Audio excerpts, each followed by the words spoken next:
हाँ जी, बैठ गए सारे? इतने ही लोग हो? कर ले शुरू। लो।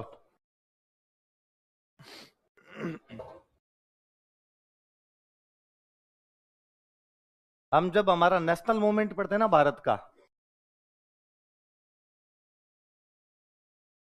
मतलब अपने भारत का राष्ट्रीय आंदोलन है ना, तो राष्ट्रीय आंदोलन में बेसिकली हम तीन धाराएं पढ़ते हैं। एक वे लोग जो अंग्रेजों से जाके नरम नरम बातें किया करते थे, एक वे लोग जो अंग्रेजों से जाके थोड़ी गरम गरम बातें करते, और एक आगे थे गांधी जी, जिनको जब लगता तब नरम पड़ जाते, जब लगता तब गर्म हो जाते, है ना, अपने हिसाब से डिसीजन लेते। दिखता भाई कोई लठों वाली जगह है तो अपने नरम नरम बातें कर लो, वरना थोड़ी सी क्या कर लो, गर्म बात। कुछ लोग थे जिन्होंने कहा इन तीनों में कुछ ही नहीं रखा हुआ, ईंट का जवाब पत्थर से दिया जाए, गोली का जवाब बम से दिया जाए। गोली का जवाब किससे दिया जाए? वे लोग जो हिंसा के रास्ते चले गए थे, ये सारे के सारे कहीं ना कहीं मानते थे कि हमें किसका पालन करना है? अहिंसा। संवैधानिक तरीकों से देश को आजादी दिलानी है। इन लोगों का मानना था कि नहीं भाई, संवैधानिक तरीकों से देश को आजादी नहीं मिल सकती। उन लोगों को हम कहते हैं क्रांतिकारी। उन लोगों को क्या कहते हैं? कई बार क्या होता है, स्टूडेंट से पूछा जाता है भारत के 4 क्रांतिकारियों के नाम बताओ। हाँ सर बता दूंगा।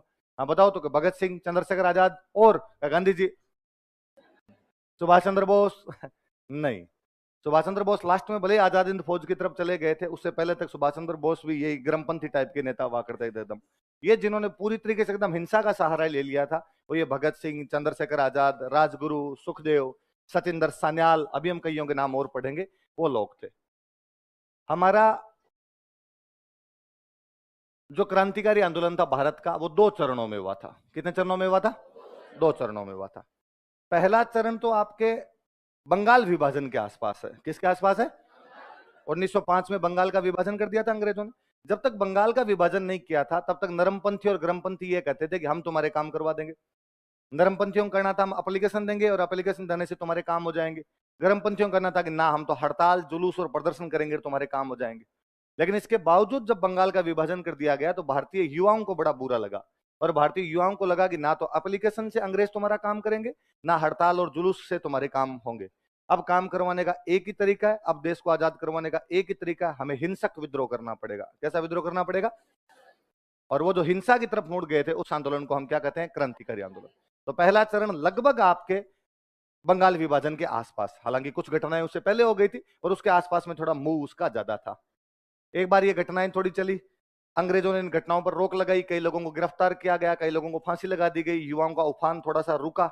इतने में भारत में आगे गांधी जी, और गांधी जी ने आगे कहा कि तुम मेरा साथ दो, 1 साल तक मेरा साथ दो, मैं देश को आजादी दिलवा दूंगा। और गांधी जी ने एक नया आंदोलन शुरू किया, असहयोग, नॉन कॉपरेशन मूवमेंट शुरू किया। कितने साल का टाइम मांगा? एक नहीं, लगभग 2.25 साल दिए गए। 1920 में आंदोलन शुरू किया गया। 1921, 1922, 22 में चोरा चोरी कांड होता है, और चोरा चोरी कांड के बाद गांधी जी अपना आंदोलन वापस ले लेते हैं। युवाओं ने एक बार फिर खुद को ठगा सा महसूस किया। युवा गांधी जी के साथ बड़े जोर शोर से जुड़े थे, उनको लगा ये आदमी आजादी दिला सकता है। लेकिन गांधी जी के प्रयासों से भी आजादी नहीं मिली। तो असहयोग आंदोलन के ठीक बाद हमारे क्रांतिकारी आंदोलन का दूसरा चरण शुरू होता है। तो क्रांतिकारी आंदोलन का पहला चरण बंगाल विभाजन के आसपास की घटनाओं में है, दूसरा जो चरण है वो आपके असहयोग आंदोलन के बाद में शुरू होता है। पहले बड़ी बात है। अच्छा, पहला जो चरण हुआ था वो अपने भारत में भी हुआ था और भारत से बाहर भी हुआ था। भारत में भी हुआ था और भारत से बाहर। भारत में कहां कहां पे हुआ? तो भारत में 3 जगह, महाराष्ट्र, बंगाल और पंजाब। भारत में कहां कहां पर हुआ? महाराष्ट्र। मैंने बताया कि बंगाल विभाजन से पहले भारत में 2 प्रकार की धाराएं काम कर रही है। एक जो धारा है वो तो है नरमपंथियों की। कौन सी धारा है? नरमपंथियों की। और दूसरी जो धारा है वो कौन सी है? गर्मपंथी। आज मुझे बताओ, क्रांतिकारी जो होंगे वो नरमपंथियों, गर्मपंथियों, इन दोनों में से यदि तुलना की जाए तो किसके ज्यादा नजदीक होंगे? गर्मपंथियों के फिर भी थोड़ा नजदीक होंगे। गर्मपंथी नेता भारत में 3 थे, लाल, बाल, पाल। 3 कौन कौन थे? लाल, लाल मतलब लाला लाजपत राय, पंजाब के थे। कहां के थे? बाल का मतलब बाल गंगाधर तिलक, महाराष्ट्र के। और पाल मतलब बिपिन चंद्र पाल, बंगाल के थे। कहां के थे? इन 3 जगह हुआ है, महाराष्ट्र, बंगाल, पंजाब में। कहां पर हुआ था? महाराष्ट्र। तो क्रांतिकारी आंदोलन का पहला चरण भारत के अंदर कहां कहां पे चला था? तो कहां कहां पे चला था? महाराष्ट्र। याद रखा जाए, जहां के लाल बाल पाल थे वहीं पर अपना पहला चरण हो रहा था। पर यह बाहर भी निकला, एक तो उसी देश में जिसका हम पर कब्जा था, लंदन। तो लंदन के अंदर जाना ही था अपने आप के अंदर। फिर अपने इंडियंस ज्यादातर दो देशों के अंदर रहा करते थे। इंडियंस या तो रहा करते थे अपने अमेरिका, या रहा करते थे कनाडा। सरदार जी अपने लगभग सारे के सारे कहां थे? तो जो कनाडा के अंदर लोग रहते थे और यूएस में जो लोग रहते थे, उन्होंने भी वहां पर भारत की आजादी का आंदोलन चलाया। तो तीन देश कौन कौन से हो गए? इंग्लैंड, अमेरिका और कनाडा। फिर अपना पड़ोसी अफगानिस्तान, तो एक ही कहां पर हुआ था? अफगानिस्तान। तो हमारे देश में तीन जगह हुआ, कौन कौन से? महाराष्ट्र, बंगाल। हमारे देश से बाहर चार जगह हुआ, आपके इंग्लैंड, अमेरिका, कनाडा और अफगानिस्तान। याद रह जाएगा। तीन तो ये बड़े बड़े देश हो गए, इंग्लैंड, अमेरिका और कनाडा। एक अपना पड़ोसी याद कर लो, कौन सा हो जाएगा? अफगानिस्तान। अच्छा, अपने एक एक का पढ़ते हैं इनमें से। सबसे पहले अपने पढ़े महाराष्ट्र। महाराष्ट्र में जो पहला क्रांतिकारी था, हम जब मैं महाराष्ट्र का पहला क्रांतिकारी बोल रहा हूं तो मुझे बोलना चाहिए भारत का पहला क्रांतिकारी।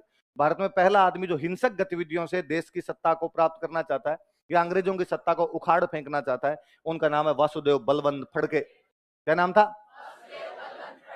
नाम फड़के, तो सबसे पहले फड़के का। तो भारत में पहली बार क्रांतिकारी गतिविधियां करने वाले व्यक्ति का नाम क्या था? वासुदेव बलवंत फड़के। 1870 से 1880 के बीच वाला जो टाइम था, इसके बीच में इन्होंने करनी शुरू कर दी थी। मतलब 1870 का दशक। कौन सा दशक था? कौन बंदा है ये? वासुदेव बलवंत फड़के। महाराष्ट्र में एक जनजाति रहा करती थी, रामोसी। कौन सी जनजाति थी? तो रामोसी जनजाति का साथ लेके एक बंदा फड़क गया था, उसका नाम है वासुदेव बलवंत फड़के। अच्छा, क्या चाहते क्या हो तुम लोग, क्या करोगे? तो कहा हिंदू राज्य की स्थापना। क्या करेंगे?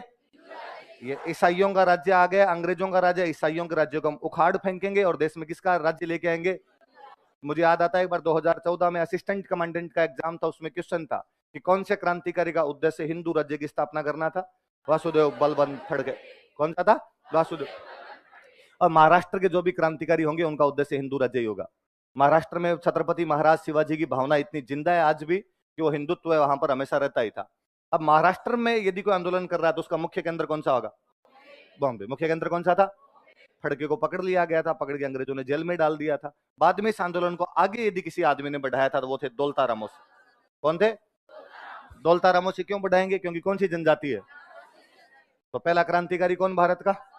वासुदेव बलवंत फड़के। क्या उद्देश्य था उस आदमी का? हिंदू राज्य की स्थापना। केंद्र कौन सा था उसका? बॉम्बे। कौन सी जनजाति को लेके कर रहा? और जब वो गिरफ्तार कर लिए गए तो बाद में आंदोलन कौन बढ़ाता? दौलता रामोसी। कौन बढ़ाते हैं? दौलता। तो पहला, सबसे पहला तो एक आदमी का नाम याद रखना अपने को, वासुदेव बलवंत फड़के। याद रहेगा। अच्छा, ये तो एक बहुत पुरानी घटना है। उसके बाद की एक घटना, एक महाराष्ट्र का एक शहर पूना। शहर कौन सा? और पूना में प्लेग फैल रखी थी। पूना में क्या फैल रखी थी? चूहों से होने वाला एक रोग, प्लेग। प्लेग भयंकर तरीके से फैली हुई थी। महाराष्ट्र के सबसे बड़े नेता कौन? बाल गंगाधर तिलक। बाल गंगाधर तिलक उन दिनों का अखबार निकाला करते थे, केसरी। कौन सा अखबार निकालते? और केसरी के अंदर बाल गंगाधर तिलक ने एक दिन एक लेख लिखा, कहा हमारे देश में इस समय दो बुरी चीजें हैं। कितनी बुरी चीजें हैं? एक बुरी चीज है अंग्रेज, दूसरी बुरी चीज है प्लेग। पहली तो कौन है? अंग्रेज। दूसरी है, लेकिन प्लेग अच्छी है। लेकिन प्लेग क्योंकि वो केवल मारती है। अंग्रेज आपका धर्म भ्रष्ट कर देते हैं। अंग्रेज क्या कर देते हैं? और एक बार यदि आपका धर्म भ्रष्ट हो गया, उसके बाद में आपको जिंदा रह के भी क्या करोगे? और उनका अंग्रेज देख लो साहब, प्लेग फैली तो चूहे मारे जा रहे थे। क्या मारे जा रहे थे?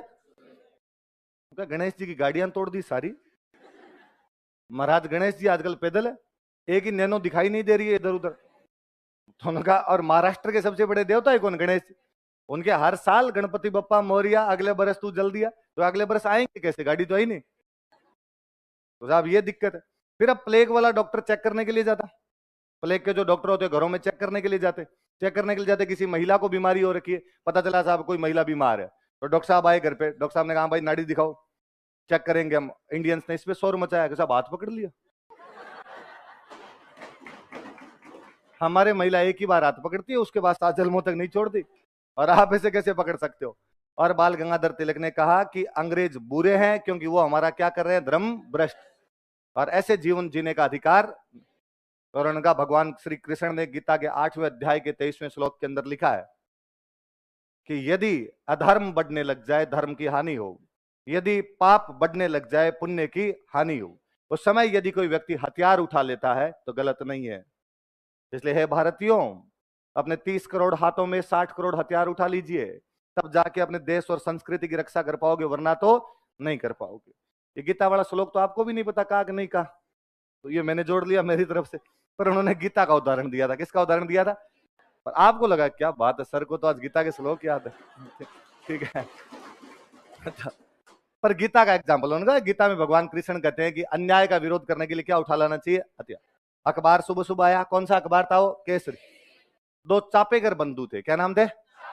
एक का नाम था दामोदर, एक का था बालकृष्ण। कौन कौन चापेकर बंधु थे? दामोदर और बाल। इन्होंने अखबार पढ़ा और अखबार पढ़ कहा हाँ धर्म तो भ्रष्ट हो गया पूरा।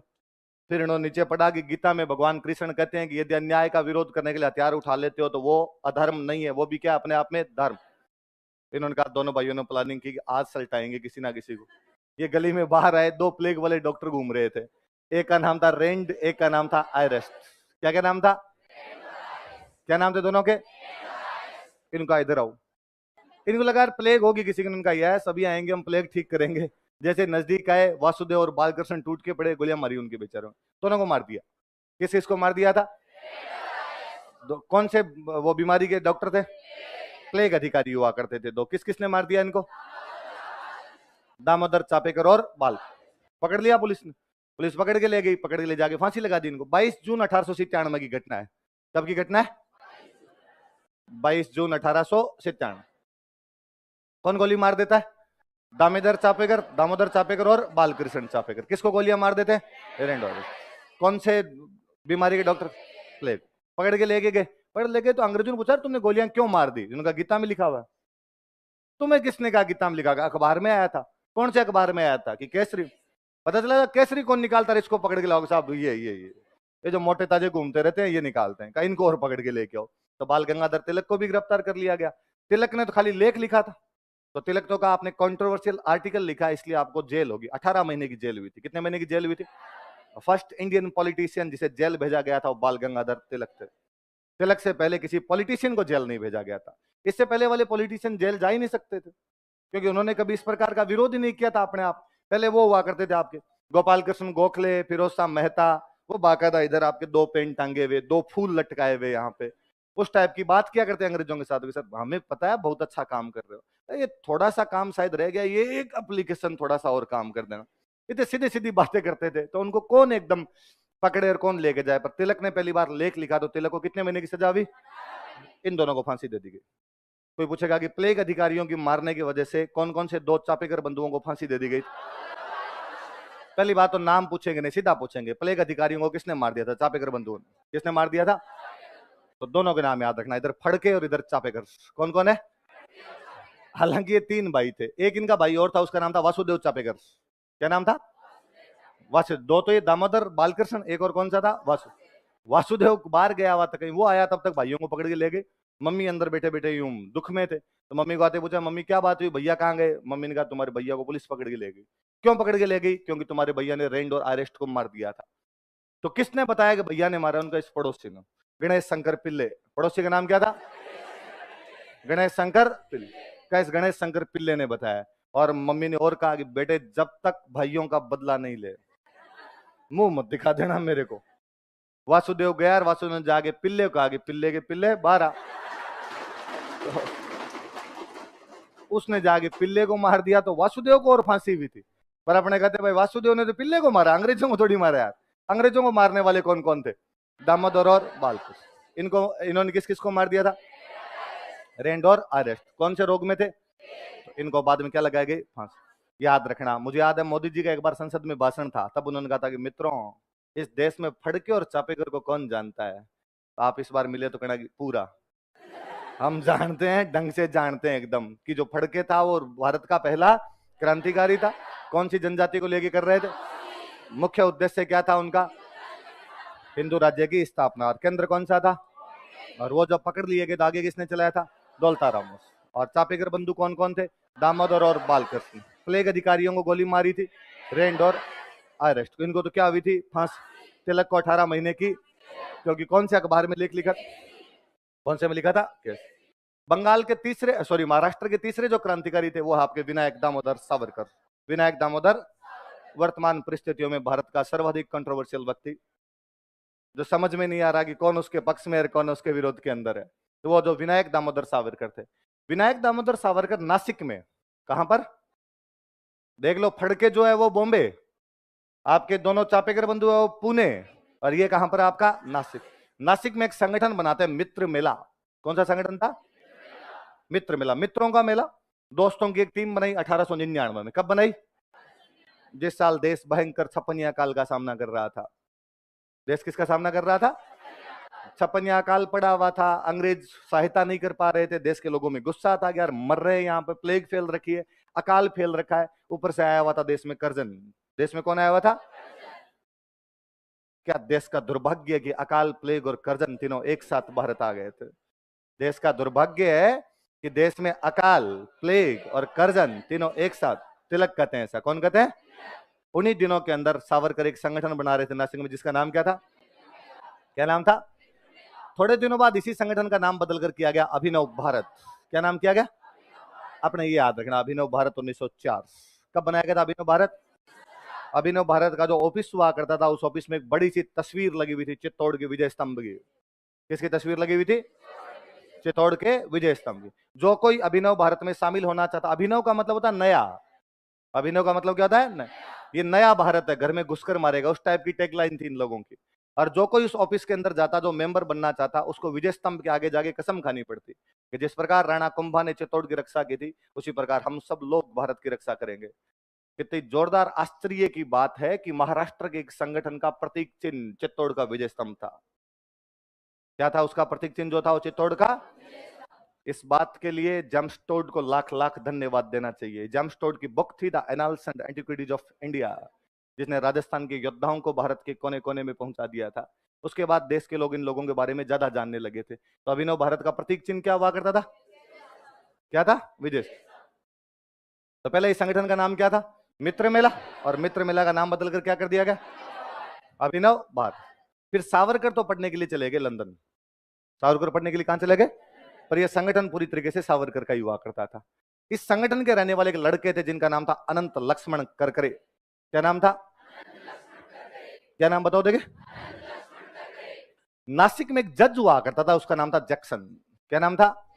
और जैक्सन का एक ही काम, अब ये अभिनव भारत वाले लड़के, यंग लड़के हुआ करते थे, ये क्या करते? कोई अंग्रेज दिखा, अकेला दिखा, 4-5 छोरे गए, जाके ठोक ठाक दिया उसको, तो अंग्रेज पकड़ के ले जाते। अब खाली मारपीट में फांसी तो लगा नहीं सकते, तो जैक्सन इनको बड़ी अजीब गरीब सजा दे दिया करता। जैक्सन कहता मुर्गे बन जाओ।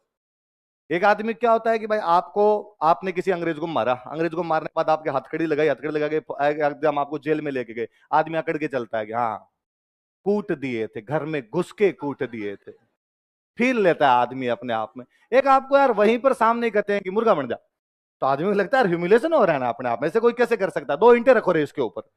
तो क्या यार इस जैक्सन का कुछ ना कुछ करना पड़ेगा, इसका क्या करें जैक्सन का?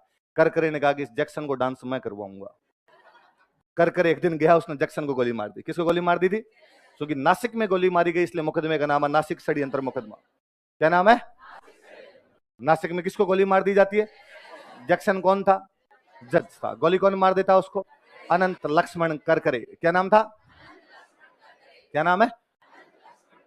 किसको गोली मार देता है? कहां पर मार देता है? जैक्सन को पकड़ के ले गए, जैक्सन को लगाई फांसी, सॉरी करकरे को पकड़ के ले गए, करकरे को लगा दी फांसी। करकरे को पूछा यार तुम ये काम कैसे करते हो रे, कौन हो तुम? तो मैं अभिनव भारत का सदस्य हूं। ये अभिनव भारत किसका संगठन है? उसने कहा विनायक भैया। ये विनायक भैया कौन है? विनायक दामोदर सावरकर, वीडी सावरकर। ये आजकल कहां है? कि भैया पढ़ने लंदन चले गए। अंग्रेजों ने लिखा कि भैया को आते ही पकड़ना है, भैया को काले पानी की सजा दी जाएगी। किसकी सजा दी जाएगी? तो इस मुकदमे में सावरकर का नाम भी था, दोनों भाइयों का। एक भाई और थे गणेश सावरकर, एक थे विनायक सावरकर। मेरे तो ये नहीं समझ में आया कि दोनों भाइयों का नाम गणेश कैसे? भाई विनायक का मतलब भी गणेश, गणेश का मतलब भी गणेश, तो एक का नाम था गणेश सावरकर और एक का नाम क्या था? विनायक। तो सावरकर बंधुओं को तो क्या दी गई थी इसके अंदर, और करकरे को क्या लगा दी गई थी? कुल मिला के 3 क्रांतिकारी याद रहने चाहिए, फड़के, चापेकर, करकरे। फड़के तो फांसियां लगी थी महाराष्ट्र के अंदर, किस किस को लगी है? फड़के को, करकरे, फड़के को, चापेकर को। और फड़के क्या करता है आपका? हिंदू राज्य की स्थापना करना चाहता है, रामोसी जनजाति को लेके, कहां पे? बॉम्बे। चापेकर बंधु कौन कौन है? दामोदर और बालकृष्ण। पूना के अंदर 2 प्लेग अधिकारियों को मार देते हैं, रेंड और आयरस। कौन से अखबार के लेख को पढ़ के?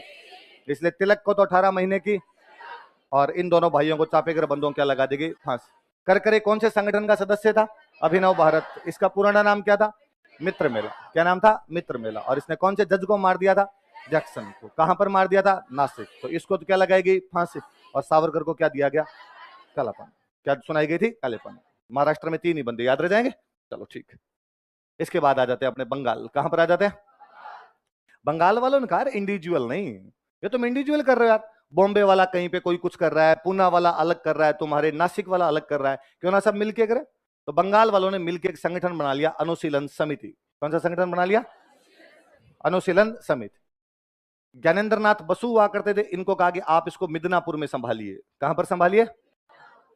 आप मिदनापुर में संभालेंगे इसको। पी मित्रा हुआ करते थे, पी मित्रा का आप इसको संभालेंगे ढाका, सॉरी कलकत्ता। कहां पर संभालेंगे? कलकत्ता। बरिंदर घोष, अरविंद घोष का नाम सुना? अरविंद घोष के भाई हुआ करते थे, उनका नाम था बरिंदर घोष। क्या नाम था?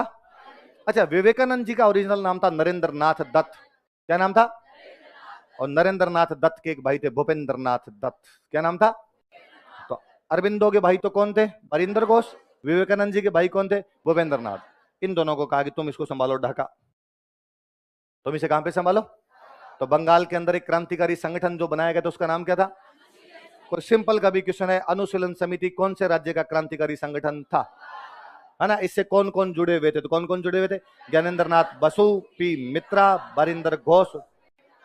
इन दोनों के नाम थोड़े ज्यादा याद रखना, क्योंकि एक अरविंदो के भाई और एक किसके भाई हैं आपके? विवेकानंद। है ना। तो क्या क्या नाम है इनके? बरिंदर घोष, भूपेंद्र नाथ दत्त। संगठन बना लिया, काम करना शुरू किया संगठन ने। कहता वैसे पार नहीं पड़ेगी, तो आपको बम बनाना सीखना पड़ेगा। क्या बनाना सीखना पड़ेगा? क्योंकि गोली वोली से पार नहीं पड़े यार। करकरे गया, एक आदमी गोली मार के आ गया। चापेकर गए, 2 आदमियों को जाके गोली मार दी। बड़ा धमाका चाहिए, दिल मांगे मोर। तो अगर बम बनाना सीखते हैं तो बम बनाना कहां से सीखा जाए? ये 1905 के आसपास की घटनाएं हैं। इन दिनों में रसिया में एक क्रांति हो रही थी। कहां पे क्रांति हो रही थी? रसिया में सफल क्रांति हुई थी 1917, पर इससे पहले उन्होंने एक अटेम्प्ट ले लिया था 1905 में। 1905 में उन्होंने ट्राई करके देख ली थी, सफल नहीं हो पाए थे। 1917 में वो सफल हुए थे। तो रसिया में जब 1905 में क्रांति पूरी तरीके से सफल नहीं हो पाई, तो रसिया के कई क्रांतिकारी भाग के पेरिस चले गए थे। कहां चले गए थे? जब मुझे जाना था, तुम्हारी हाय लगी इसलिए मैं जा नहीं पाया ना। हाँ, तो वहां पेरिस के अंदर के रशियन क्रांतिकारी रहा करते थे। तो एक बंदे थे अपने हेमचंद्र कानून गो। क्या नाम था? इनको कहा कि आपको सारे कानून पता है, आप जाओ पेरिस और रसिया वाले वहां पर रहते हैं, उनसे क्या बनाना सीख के आओ? बम।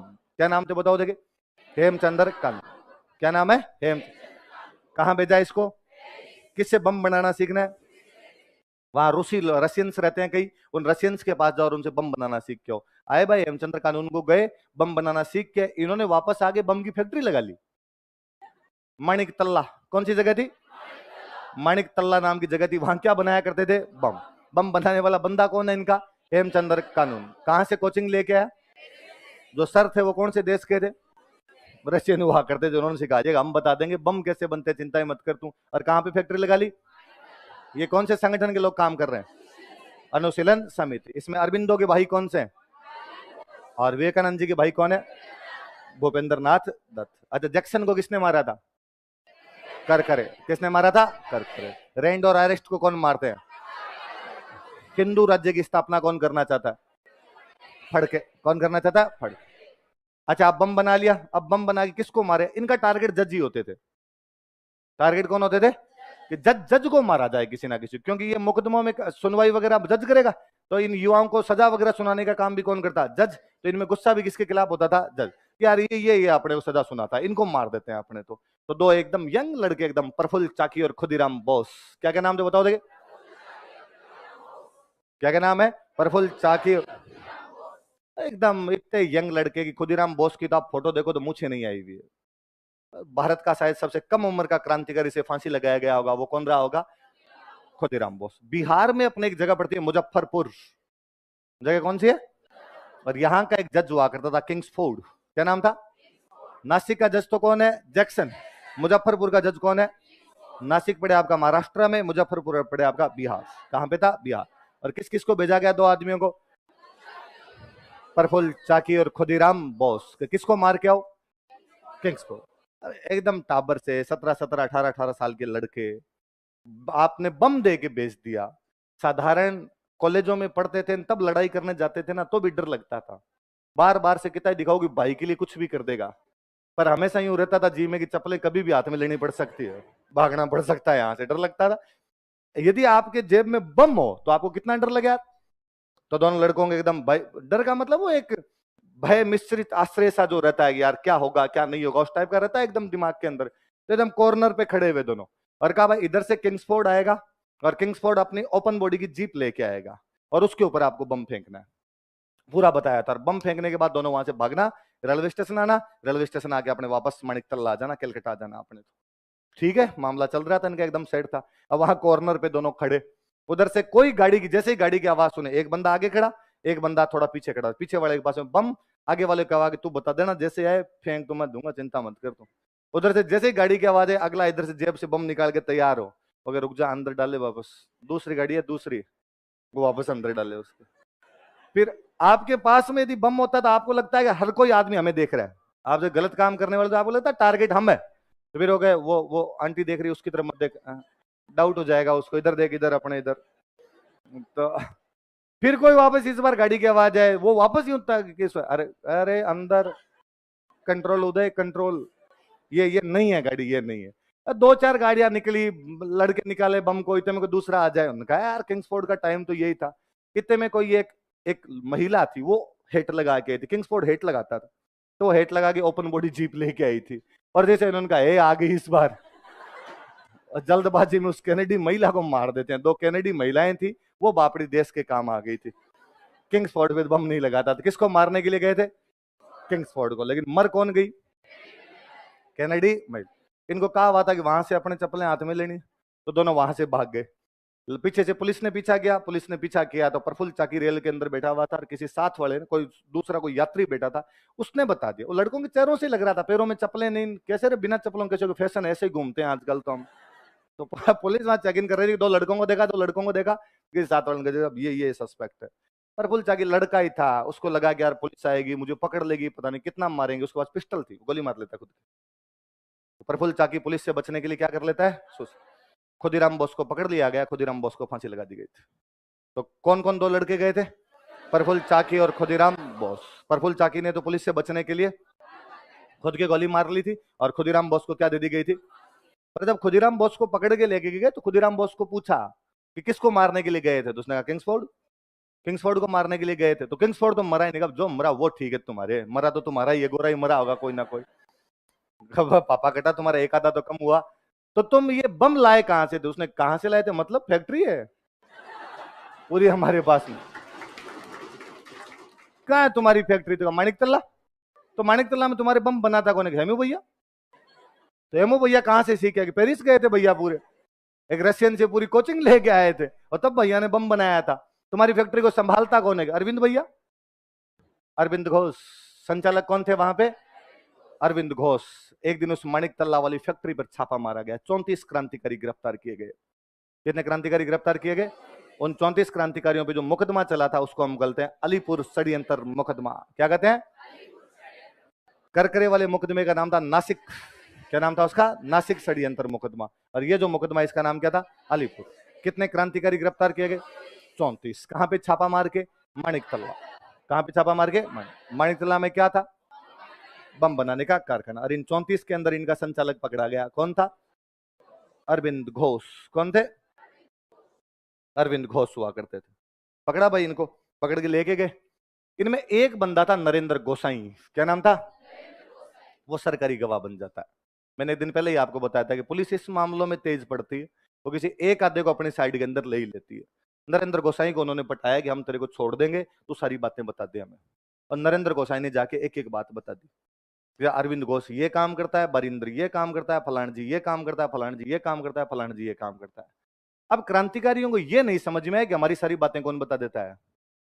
अब मान लो पहले नरेंद्र गोसाई से सारी बातें पूछ लिया, वो एक एक को बुलाते, हेमचंद्र कानून को बुलाया, इसको पकड़ के लाओ और कहा तू गया था घर पेरिस।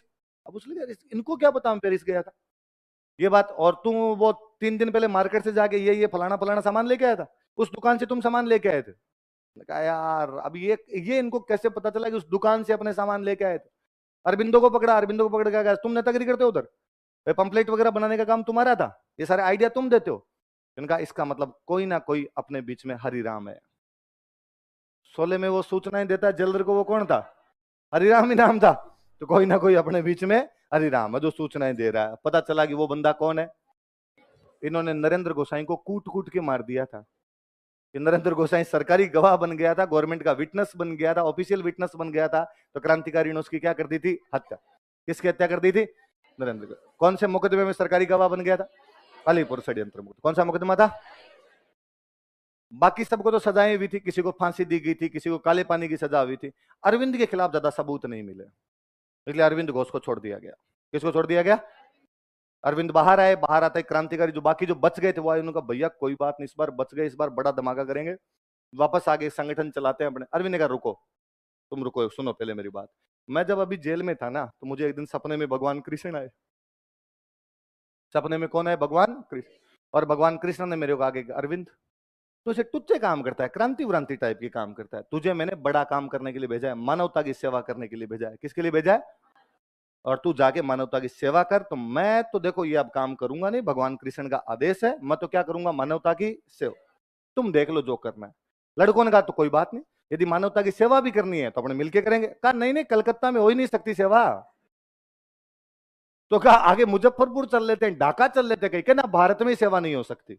भगवान कृष्ण ने कहा कि ये सेवा तू कहां पे भारत में रह के तो नहीं कर पाए, तो आप कहां जाओगे? तो मैं भारत से बाहर जाऊंगा। इसलिए अरविंद गए पांडिचेरी। कहां चले गए? पांडिचेरी। अंग्रेजों वाले भारत में नहीं आता था, फ्रांस के भारत में था। कौन से भारत में था? अंग्रेजों वाला भारत अलग, फ्रांस वाला भारत अलग। तो फ्रांस वाले भारत में कौन सा एक सेंटर हुआ करता था?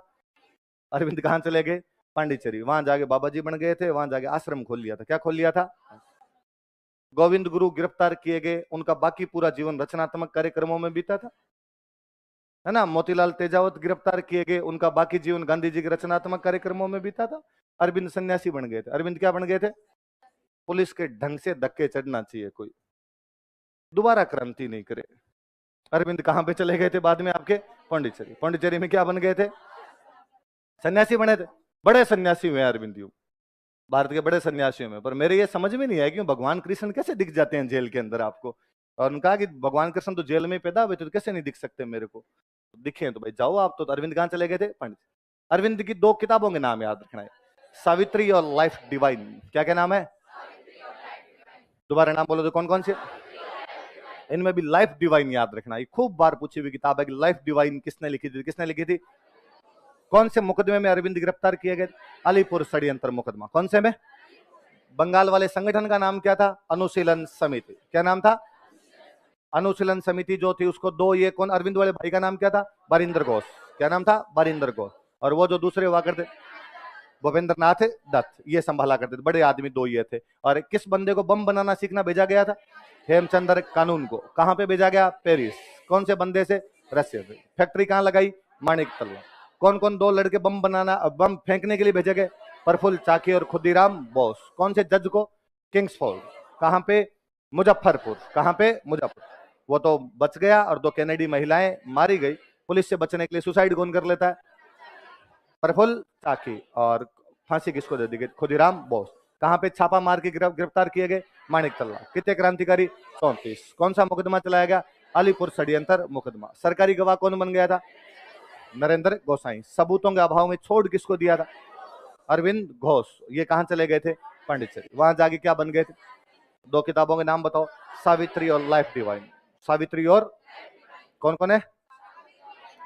अच्छा, जो बारिंदर कुमार घोष थे, बारिंदर कुमार घोष की एक बुक है, उसका नाम है भवानी मंदिर। क्या नाम है? तो बारिंदर कुमार घोष की तो कौन सी है? भवानी मंदिर पुस्तिका थी, एक पंपलेट टाइप का सा था। और इनकी कौन कौन सी है बताओ देखे? दो, सावित्री और लाइफ। सावित्री और लाइफ। तो बंगाल में एक घटना तो अनुशीलन समिति की है। किसकी घटना है? फिर बंगाल के क्रांतिकारी और वे थे बाघा जतीन। क्या नाम था? एनकाउंटर, पुलिस के एनकाउंटर में मरने वालों में हम एक बंदे का नाम जानते हैं, चंद्रशेखर आजाद।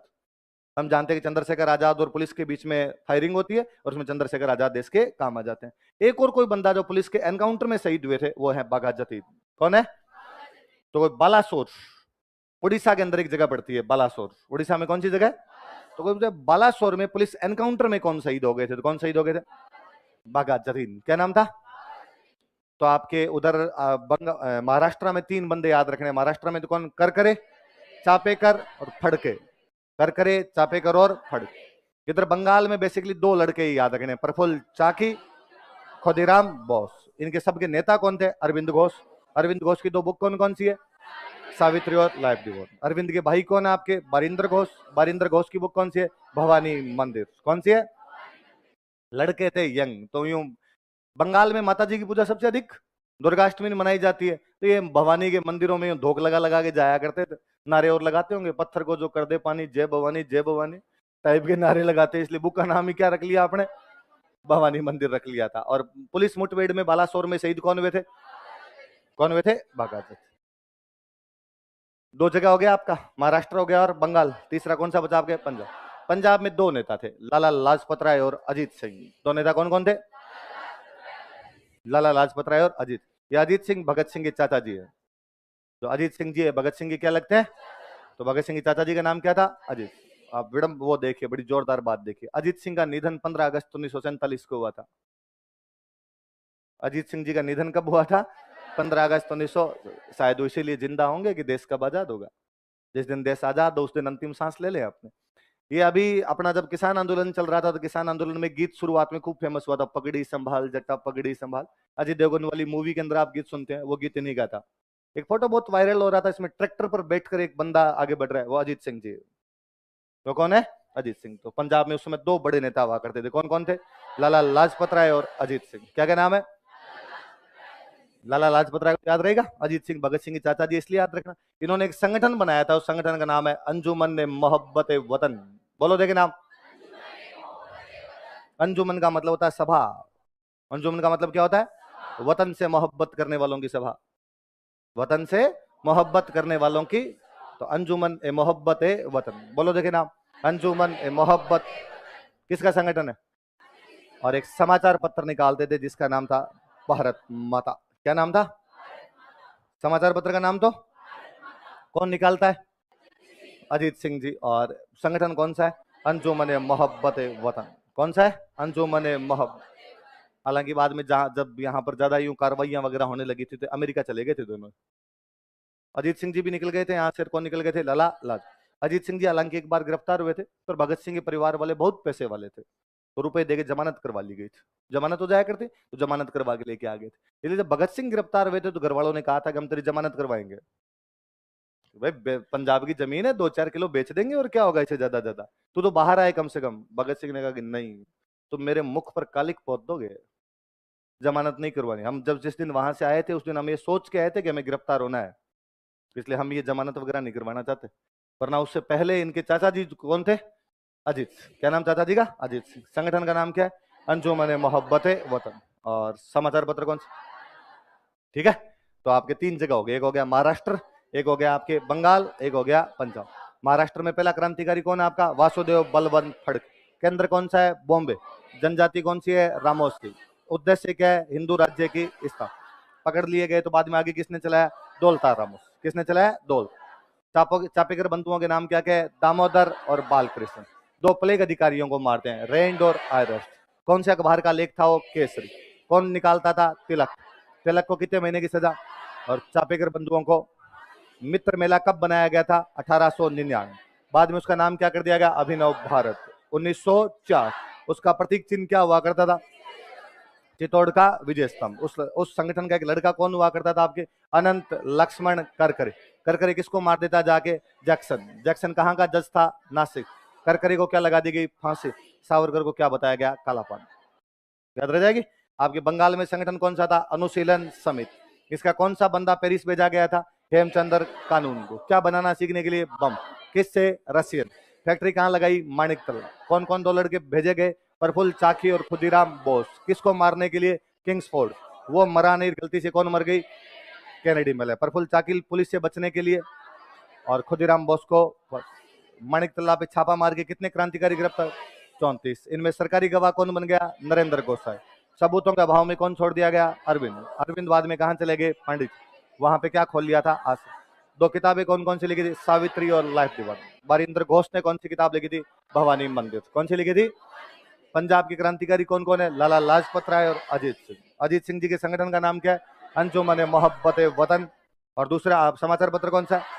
भारत माता। बाद में दोनों भी किधर निकल गए थे आपके? अमेरिका। अच्छा, अब इसके बाद आ जाओ विदेश में। पहले कहां पे? लंदन। लंदन में एक बंदे थे श्यामजी कृष्ण वर्मा। कौन थे? जो कभी हमारी मेवाड़ रियासत में काम कर चुके थे। कहां काम कर चुके थे?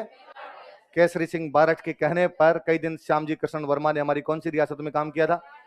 बाद में यहां से कई दिन बड़ौदा में काम किया था, कई दिन यहाँ काम किया था। इसके बाद चले गए थे लंदन। कहां चले गए थे? और लंदन जाके वहां पर एक संगठन बनाया था, इंडियन होम रूल सोसाइटी। क्या नाम था?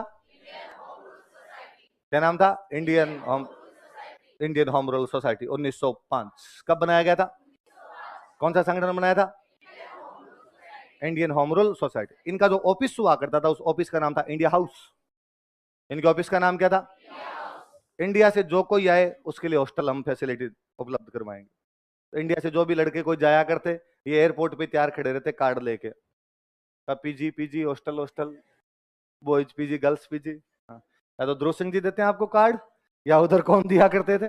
आपके श्यामजी कृष्ण वर्मा। तो श्यामजी कृष्ण वर्मा का हॉस्टल था, उस हॉस्टल का नाम क्या हुआ करता था? India house. क्या नाम था उसका? इंडिया से जो कोई लड़के जाएंगे वो इनके पास में रहेंगे। और इंडिया से इनके पास में एक लड़का गया हुआ था उन दिनों में, सावरकर। कौन गया हुआ था? पहले से कुछ बंदे और थे इनके पास में, लाला हरदयाल। कौन थे? जो बाद में अमेरिका में हम वापस पढ़ेंगे। एक बंदा हुआ करता था आपका मदन लाल धिंगड़ा। क्या नाम था?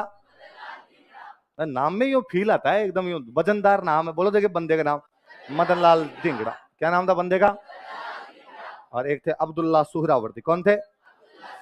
एक मैडम और हुआ करते थे, मैडम भिखाजी कामा। मैडम कौन सी हुआ करती थी? मैडम भिखाजी काम। बनाया आपने तो इनका एक का नाम याद रखना। बनाया किसने था ये संगठन? श्यामजी कृष्ण वर्मा। कौन सा संगठन था?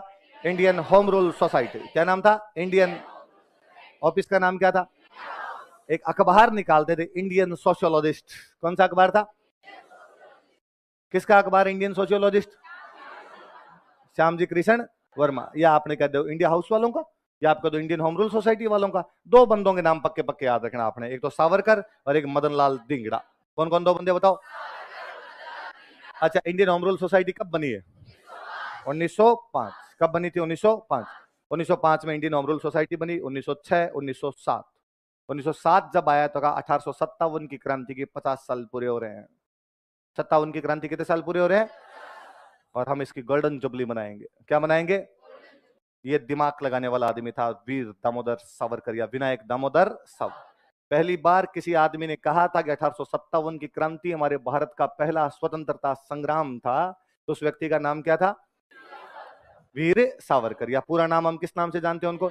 विनायक दामोदर सावरकर। किस नाम से जानते हैं? विनायक दामोदर सावरकर। तो कहा कि 57 की क्रांति की क्या मनाई जाएगी? Golden jubilee. 50 साल हो रहे। 1857 से 1907 में कितने साल हो रहे थे? 50। तो 50 साल हो रहे हैं, इसलिए हम क्या मनाएंगे? इसकी गोल्डन जुबली। और जो बुक लिखी गई सावरकर के द्वारा, उसका नाम था the Indian war of independence. क्या नाम था बुक का? और इसी बुक में इस आदमी ने पहली बार कहा था कि हम 57 की क्रांति की जो गोल्डन जुबली मना रहे हैं, ये 57 की क्रांति हमारे भारत का पहला स्वतंत्रता संग्राम था। भारत का क्या था? कहते मतलब इतनी यूं वो क्रांतिकारी बुक थी कि अंग्रेजों ने रोक लगा दी थी, इस पे हाथों हाथ ही रोक लगा दी थी कि ये बुक बिक नहीं सकती। लेकिन उसके बावजूद ये बुक अलग अलग नाम से चेंज होके और भारत में आया करती थी, और भारत के अंदर ये बुक बिका करती थी। भारत में इस बुक को 2 बार पब्लिश किया गया था बाद में। 2 बार इस बुक को जो पब्लिश करने वाले बंदे थे, पहली बार इस बुक को जिन्होंने बांटा था उनका नाम है सरदार भगत सिंह। क्या नाम है? दूसरी बार इस बुक को बांटने वाले जो आदमी थे वो थे सुभाष चंद्र बोस। कौन थे? भगत सिंह और सुभाष चंद्र बोस किसकी बुक बांट रहे थे? वीर। किसकी बुक बांट रहे थे? वीर सावरकर की बुक कौन बांट रहा था?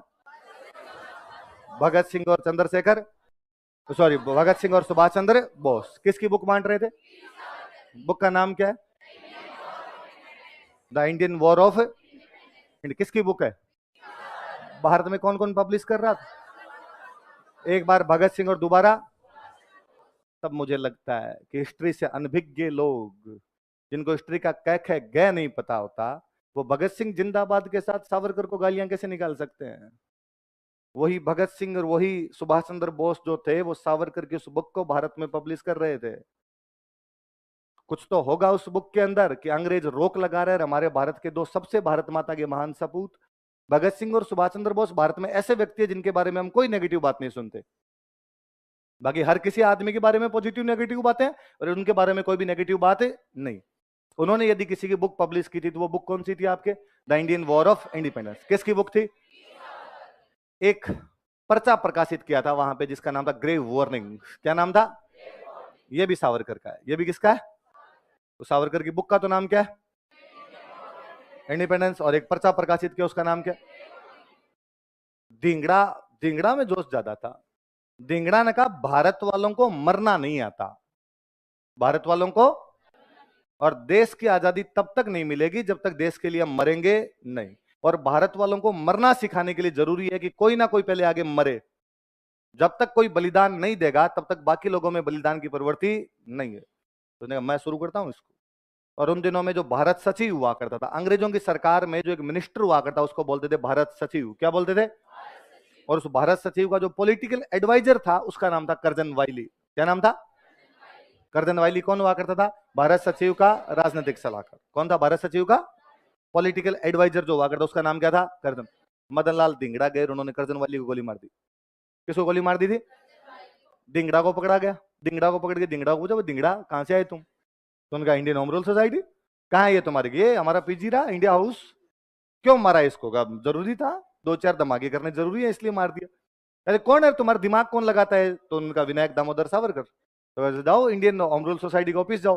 तब तक बाकी सारे तो गायब हो गए थे, सावरकर गिरफ्तार कर लिए गए। कौन गिरफ्तार कर लिए गए थे? सावरकर वहां से गिरफ्तार कर लिए जाते हैं। सावरकर को पकड़ा और सावरकर को पकड़, नाम क्या है? विनायक दामोदर सावरकर। यार इस आदमी का नाम सुना सुना सा लगता है, कौन है? पता चला यार पुराने रिकॉर्ड में भी इसका तो नाम है। कहाँ? सब इंडिया में, नासिक में एक केस चल रहा है और उस केस में इसको काले पानी की सजा है। तो पकड़ो इसको, इंडिया भेजो। कहां पर भेजा जाए? पानी वाले जहाज से इंडिया भेज रहे थे, पेरिस के पास में पानी वाला जहाज हुआ करता था। सावरकर ने उनको कहा कि तो जहां ये रहा बंदा, वो खिड़की तोड़ के समुद्र में कूद गया उधर। और वहां से पेरिस में, वहां पर उनको लगा कि मैं पेरिस के दूतावास में वहां पर शरण ले लूंगा, लेकिन वहां से वापस पकड़ लिए गए थे। याद रखना कि 2013 या 16 की आरपीसी का क्वेश्चन है कि भारत का एक कौन सा स्वतंत्रता सेनानी समुद्र के अंदर कूद गया था? कौन थे? वीर। यहाँ लाए, दो मुकदमे चल रहे थे उनपे, एक तो कर्जन वाइली वाला मुकदमा चल रहा था, एक जैक्सन वाला। यहाँ जज ने पकड़ा और जज ने पकड़ेगा इसको 2 बार काले पानी की सजा। क्या दी जाए इसको? 2 बार आजीवन कारावास। ऐसे इंग्लैंड में, अमेरिका में से कारावास होता है। अमेरिका में आप कभी सुनना वो लिखेंगे कि इस आदमी को 1000 साल की सजा। तो आपने लेता 1000 साल की सजा कैसे हो सकती है? उनका कहने का मतलब होता है कि अपराध इतना जघन्य है कि 1000 साल भी यदि आदमी जिंदा रहे तो उसको बाहर निकलना नहीं देना। तो वो जघन्यता बताता उसकी है। तो उम्र तो जितनी होगी उतनी होगी आदमी की, उसमें मर जाएगा। और उनका कहने का मतलब है कि इतना जिंदा रहे तब तक तो इसको बाहर निकलने नहीं देने। तो सावरकर के लिए क्या कहा गया कि आपको 2 बार किसकी सजा दी जाए? काले पानी की सजा दी जाए। तो सावरकर 2 मुकदमों में आ गए थे। एक तो नासिक वाले मुकदमे में आ गए थे, एक कौन से में आ गए थे? कर्जन। तो कर्जन वाली को मारने वाला बंदा कौन था? मदन लाल धिंगड़ा। तो इंडियन होम रूल सोसाइटी याद रहेगी। तो इंडियन होम रूल सोसाइटी बनाई किसने थी? श्यामजी कृष्ण वर्मा। कब बनाई थी? 1905। कहां पे बनाई? आपके लंदन। उनके ऑफिस को क्या बोलते थे? India house. उनके अखबार को क्या बोलते थे? Indian sociologist. क्या बोलते थे? Indian sociologist. इंडियन सोशियोलॉजिस्ट कहा करते थे। और उन्होंने किसको जाके मार दिया था? आपके कर्जन भाई। कौन मार देता है? धिंगड़ा को तो फांसी हो गई। सावरकर को गिरफ्तार करके कहां भेज दिया गया था? भारत। भारत में उनको क्या भेज दिया गया था? कालापन। अच्छा, इसके बाद में आपके मैडम भिखाजी कामा मैंने बताई उधर। तो मैडम भिखाजी कामा को भारतीय क्रांति की माता कहा जाता है। क्या कहा जाता है? तो कोई पूछे the mother of Indian revolution किसे कहा जाता? तो वो कौन थे? मैडम भिखाजी। बहुत पैसे वाले परिवार से, भयंकर पैसे वाले परिवार से, पारसी थे। पारसी भारत में वैसे ही पैसे वाले थे। दादाभाई नौरोजी की रिश्तेदार थी। तो कई साल तक दादाभाई नौरोजी के सचिव के रूप में काम किया था। पैसे वाले थे। दादाभाई नौरोजी की रिश्तेदार थी। तो कई साल तक दादाभाई नौरोजी के सचिव के रूप में काम किया था। बाद में उधर इंडिया हाउस में जाके जुड़ गए थे। जर्मनी का एक शहर है स्टुटगार्ट। जर्मनी का शहर कौन सा है? स्टुटगार्ट नाम का एक शहर है। यहां पर एक सम्मेलन चल रहा था, दूसरा अंतरराष्ट्रीय समाजवादी सम्मेलन। कौन सा चल रहा था? दूसरा अंतरराष्ट्रीय समाजवादी सम्मेलन। और उस अंतरराष्ट्रीय समाजवादी सम्मेलन के अंदर किसी भारतीय ने भाग लिया था। तो वो भाग कौन ले रही थी? आपके मैडम भिखाजी कामा। और वहां पर भारत का झंडा फहराती है। भारत का झंडा विदेश में फहराने वाली कोई महिला थी, या पहला कोई व्यक्ति जो भारत का झंडा विदेश में फहराता, उनका नाम क्या था? मैडम भिखाजी कामा। कहां पर फहराया था? स्टुटगार्ट। स्टुटगार्ट कहां का शहर है? ये याद रखना। मैंने ये क्वेश्चन आज दिन तक जितनी बार देखा, यूपीएससी का फेवरेट सवाल है। वो सवाल ये देते हैं कि इनमें से गलत कथन बताइए। इस टाइप का कोई स्टेटमेंट होता है, उनमें एक स्टेटमेंट ये होता है कि मैडम भिखाजी कामा ने पेरिस में भारतीय झंडा फहराया था ना। ये झंडा कहां पे फहराया था? स्टुटगार्ट। कहां पे फहराया था? स्टुटगार्ट के अंदर झंडा फहराया था। स्टुटगार्ट के अंदर मैडम भिखाजी कामा। और मैडम भिखाजी कामा क्या कहा जाता है? Mother of Indian revolution. क्या कहा जाता है? Mother of. दो इफेक्ट याद रखना है, मदर ऑफ इंडियन रेवोल्यूशन, और इन्होंने एक स्टुटगार्ट में क्या फहरा दिया था? भारतीय झंडा। स्टुटगार्ट कहां पे पड़ता है? किसने फहराया? ये लंदन की बातें थी सर। कहां की बातें थी? अब चले अपने वैंकूवर। कहां पे? लंदन वालों ने बनाया था इंडिया हाउस। क्या बनाया था? तो वैंकूवर वालों ने कहा यूनाइटेड इंडिया हाउस। कौन सा बना देंगे? इधर तो इंडिया हाउस था, उधर कौन सा था? यूनाइटेड। दो बंदे बनाने वाले, तारकनाथ दास और जीडी कुमार। क्या क्या नाम है? तो तारकनाथ दास और जीडी कुमार ने क्या बनाया आपका? कौन सा बनाया था? United India house. लंदन में कौन सा है? India house. और यहां पर कौन सा आपका? एक अखबार निकालते थे तारकनाथ दास, फ्री हिंदुस्तान। कौन सा है भाई? हिंदुस्तान को क्या करवाना है? फ्री। इसलिए अखबार का नाम क्या है? फ्री हिंदुस्तान। इधर आपके जो जीडी कुमार थे, ये एक अखबार निकाला करते थे, स्वदेशी सेवक। कौन सा अखबार निकालते? और एक संगठन बना रखा था, स्वदेशी सेवक ग्रह। संगठन का नाम तो क्या है? स्वदेशी सेवक ग्रह। अखबार का नाम क्या है? स्वदेशी सेवक। किसके काम है ये? जीडी कुमार। उनके साथी कौन है? तारकनाथ दास। तारकनाथ दास का वो अखबार कौन सा है? फ्री हिंदुस्तान। इन दोनों ने मिलकर कौन सा संगठन बनाया? जीडी कुमार ने अकेले ने कौन सा संगठन बनाया? स्वदेशी सेवक ग्रह। और अखबार का नाम क्या है? स्वदेशी। अरे इसमें नहीं लिखा, यहाँ पे एक आदमी और हुआ करते थे, रामनाथपुरी। कौन थे? और रामनाथपुरी ने एक अखबार निकाला था, सर्कुलर ए हिंद। कौन सा अखबार निकाला था? तो सर्कुलर ए हिंद किसका समाचार पत्र है? तो तीन समाचार पत्र हुए। तारकनाथ दास का समाचार पत्र फ्री हिंदुस्तान, आपके जीडी कुमार का समाचार पत्र स्वदेशी सेवक, और आपके रामनाथपुरी का समाचार पत्र सर्कुलर ए हिंद। कौन सा है? सर्कुलर ए हिंद। किसका है? रामनाथपुरी। और वैंकूवर वाले संगठन का नाम क्या था? United India house. तीन बंदों के नाम याद रखने। कौन कौन है? तारकनाथ दास, जीडी कुमार, रामनाथपुरी। रामनाथपुरी का समाचार पत्र, तारकनाथ दास का समाचार पत्र, जीडी कुमार का समाचार पत्र स्वदेशी सेवक। याद रह गया स्वदेशी सेवक ग्रह, तो वैसे ही याद रह जाएगा अपने आप। इसके बाद बातें आ जाओ आपके जो सैन फ्रांसिस्को। कहां पर आ जाओ? लाला हरदयाल जो लंदन के अंदर आपके इंडियन होम रूल सोसाइटी से जुड़े हुए थे, वो यहाँ सैन फ्रांसिस्को में एक संगठन से और जुड़ते हैं। इस संगठन का नाम था युगांतर आश्रम। क्या नाम था? लाला हरदयाल वास्तव में स्टैनफोर्ड यूनिवर्सिटी में प्रोफेसर हुआ करते थे। कौन सी यूनिवर्सिटी में प्रोफेसर थे? स्टैनफोर्ड विश्वविद्यालय था और उसके प्रोफेसर हुआ करते थे। क्या नाम था इनका? लाला हरदयाल। और वहां एक नेता हुआ करते थे, भारतीय जो मजदूर काम किया करते, उनके नेता हुआ करते, उनका नाम था सोहन सिंह भाखना। क्या नाम था? तो सोहन सिंह भाखना, लाला हरदयाल ने मिलकर सैन फ्रांसिस्को में एक संगठन बनाया, उसका नाम क्या था? युगांतर। का सप्ताह में एक दिन मीटिंग करेंगे, जितने भी इंडियंस उनकी मीटिंग की जाएगी और उनको बताएंगे कि हमारे देश का शोषण किस प्रकार से हो रहा है। फिर अपने यहाँ से एक टीम तैयार करेंगे, अपने इंडिया जाएंगे और इंडिया जाके भारत को क्या करवाएंगे? आजाद। तो उनको लगता था वहां पे बैठ के कि जब हम यहाँ पर बैठ के कितने दुखी होते हैं कि भारत आजाद है, तो हमारे भारत में रहने वाले साथियों को और कितना दुख होता होगा कि हम कितने गुलाम हैं। तो हमारे साथियों की सहायता करनी चाहिए, भारत माता का कर्ज उतारना चाहिए। इसके लिए अपने को एक अखबार निकालना पड़ेगा। क्या निकालना पड़ेगा? ताकि अखबार के माध्यम से लोगों में जागृति आए। उस अखबार का नाम रखा गया गदर। क्या नाम था? गदर का मतलब होता है विद्रोह। गदर का मतलब क्या होता है? हालांकि आपने तो गदर एक प्रेम कथा ही सुना है, पर वो भी तो अपने आप में विद्रोही होता है ना। अभी सेकंड पार्ट आ रहा है, गदर का सेकंड पार्ट आ रहा है इन दिनों में ना। इस बार हेड पंप नहीं और कुछ उखाड़ेगा भाई अपना। तो वो अखबार कौन सा निकाला गया था? 1 नवंबर 1913। कब की बात है? 1 नवंबर 1913। इसका मतलब 1 नवंबर का हमारे साथ कोई गंभीर नाता है। 1 नवंबर 1858 को महारानी विक्टोरिया घोषणा पत्र जारी करती है कि ईस्ट इंडिया कंपनी का शासन समाप्त होता है, तुम क्राउन के अधीन हो। किसके अधीन हो? 1 नवंबर 1913 को सैन फ्रांसिस्को में उर्दू भाषा में एक समाचार पत्र पब्लिश होता है, गदर। कौन सा अखबार है? कौन सी भाषा में?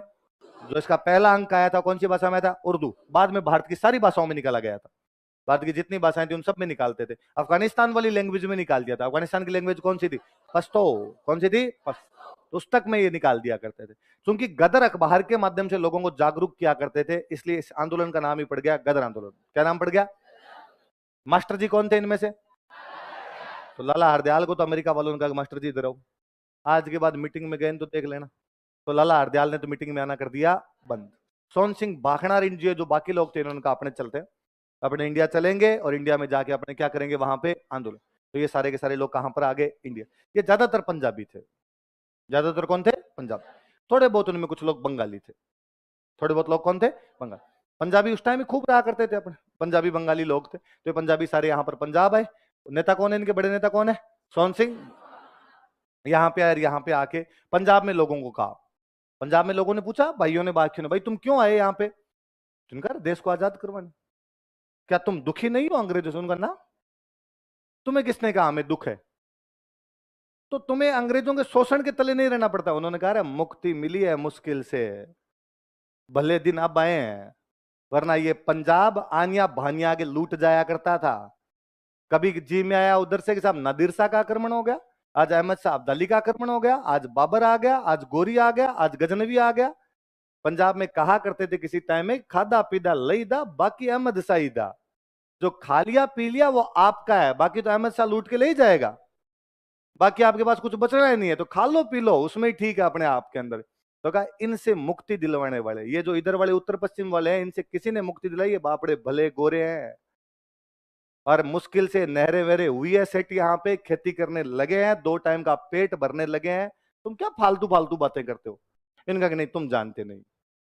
और अंग्रेजों को देश से उखाड़ना जरूरी है। और हम पूरे भारत में एक साथ क्रांति करेंगे 21 फरवरी 1915 को। कब करेंगे, 21 फरवरी 1915।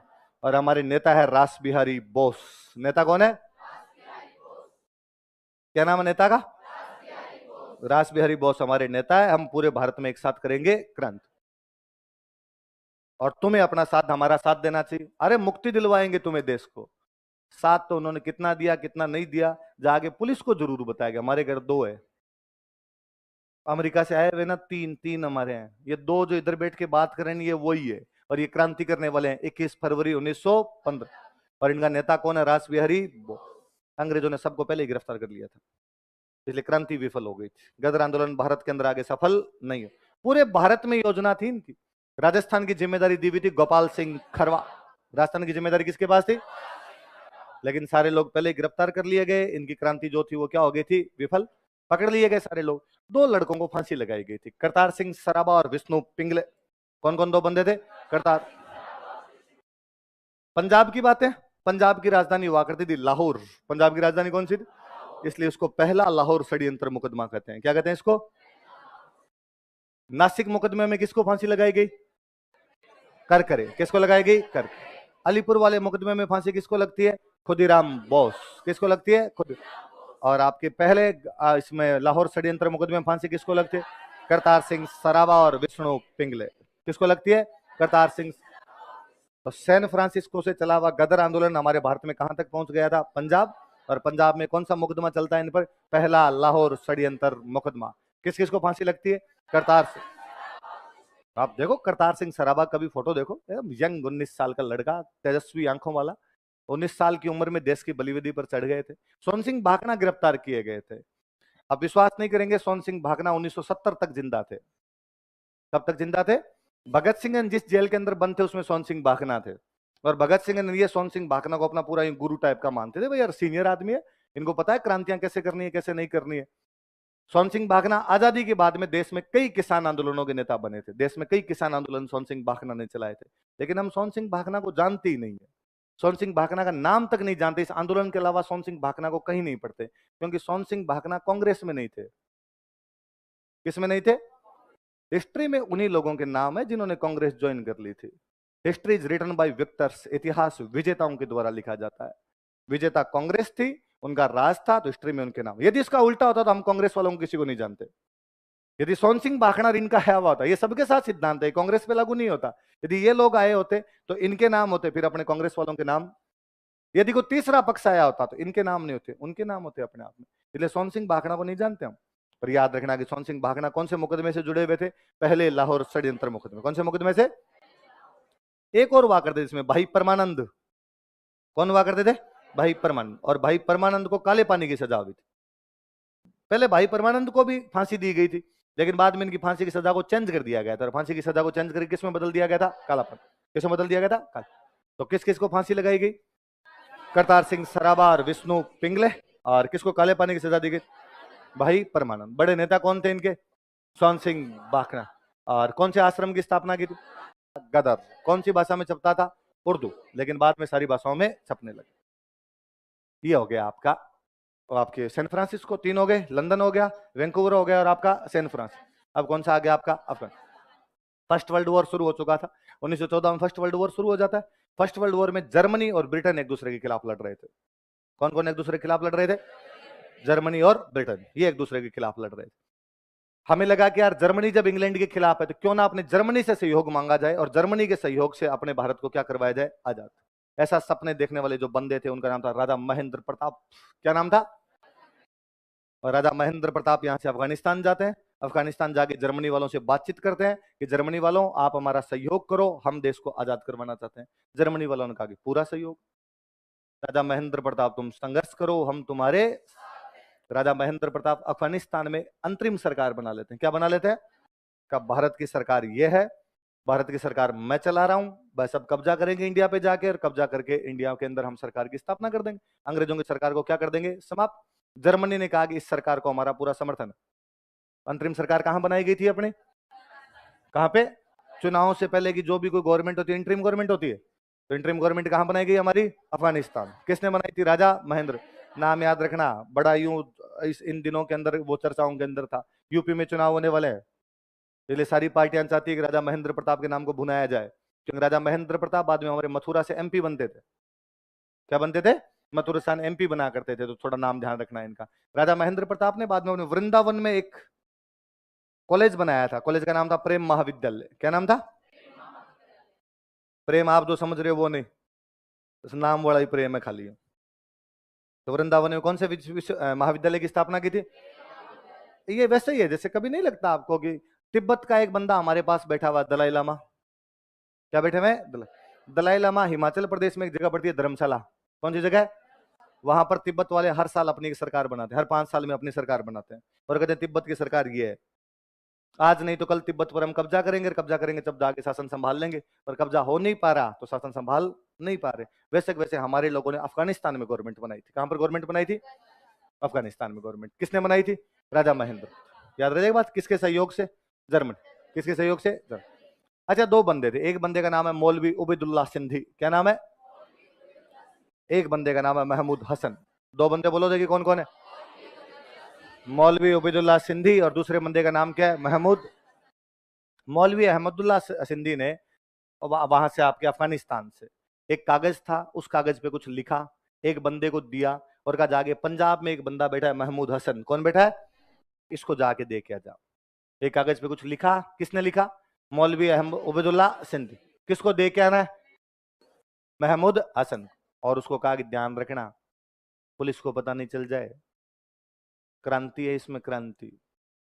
उसने कहा ठीक है साहब, नहीं पता चलने दूंगा। अब वो जेब के अंदर यूं हाथ डाल के ऊपर से चलेगी, पुलिस नहीं देख ले। जो कोई आदमी देखे उस पर डाउट लगे, उसको लगे यार इसको नहीं पता चल जाए। फिर उसके दिमाग में और ख्याल आए, और लगा यार पुलिस को पता चल गया तो क्या हो जाएगा, पुलिस मेरे को पकड़ लेगी। ये सोचता सोचता वो खुद ही पुलिस के पास चला गया। मैं कुछ नहीं कर रहा था, उन्होंने दिया था, इनको देना है, मुझे मत पकड़ो आप। अरे हुआ क्या तेरे? मेरे पास एक कागज है, उस कागज में क्रांति है। तो कहा तू कागज हमें दे। वो कागज ले लिया, भगवान जाने कागज में क्या था क्या नहीं था। हम कहते हैं उसमें क्रांति थी। क्या थी? और हम कहते हैं कागज सामान्य कागज नहीं था, उसका नाम है रेशमी रुमाल। क्या नाम है? अंग्रेजों ने वो जो केस चलाया था उस केस का नाम रखा था सिल्क पेपर। क्या नाम दिया था? Silk paper. अब सिल्क पेपर की हमने जब हिंदी की तो हमने क्या बना दी? तो कोई पूछे रेशमी रुमाल षड्यंत्र से कौन कौन जुड़े हुए थे, तो कौन कौन जुड़े हुए थे? मौलवी उबैदुल्लाह सिंधी, महमूद हसन। 1913 की बात है। कब की बात है? तो 2013 में तो 100 साल पूरे हो रहे थे, तब तो हम करंट में और पढ़ा करते थे, अरे रेशमी रुमाल को 100 साल हो गए, रेशमी रुमाल को 100 साल हो गए। तो कौन कौन दो बंदे जुड़े रेशमी रुमाल से? मौलवी उबैदुल्लाह सिंधी। और यदि वो कागज पुलिस के साथ नहीं जाता तो भारत आजाद कब हो सकता था? 1900। क्योंकि उस कागज में क्या थी?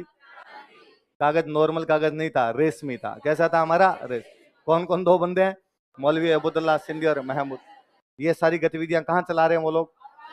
अफगानिस्तान। कहाँ पे? अफगानिस्तान। तो अफगानिस्तान में एक तो अंतरिम सरकार बन रही है, वो तो कौन बना रहे हैं? राजा महेंद्र प्रताप। एक रेशमी रुमाल में षड्यंत्र रचा जा रहा है, वो कौन कौन रच रहा है? उबैदुल्लाह सिंधी और महमूद हसन। ये पहला चरण समाप्त होता आपका। पहला चरण 3 जगह इंडिया में, वापस फटाफट बोलो, देखे पहले चरण में कहाँ कहाँ आपके? महाराष्ट्र में, बंगाल में और पंजाब। महाराष्ट्र में सबसे पहले कौन आपका? वासुदेव बलवंत फड़के। कौन सा केंद्र? बॉम्बे। कौन सी जनजाति? रामोसी। उद्देश्य क्या है? हिंदू राज्य की स्थापना। पकड़ लिया गया तो आगे किसने बढ़ाया? दौलताराव। चापेकर बंधुओं के नाम बताओ? दामोदर और बालकृष्ण।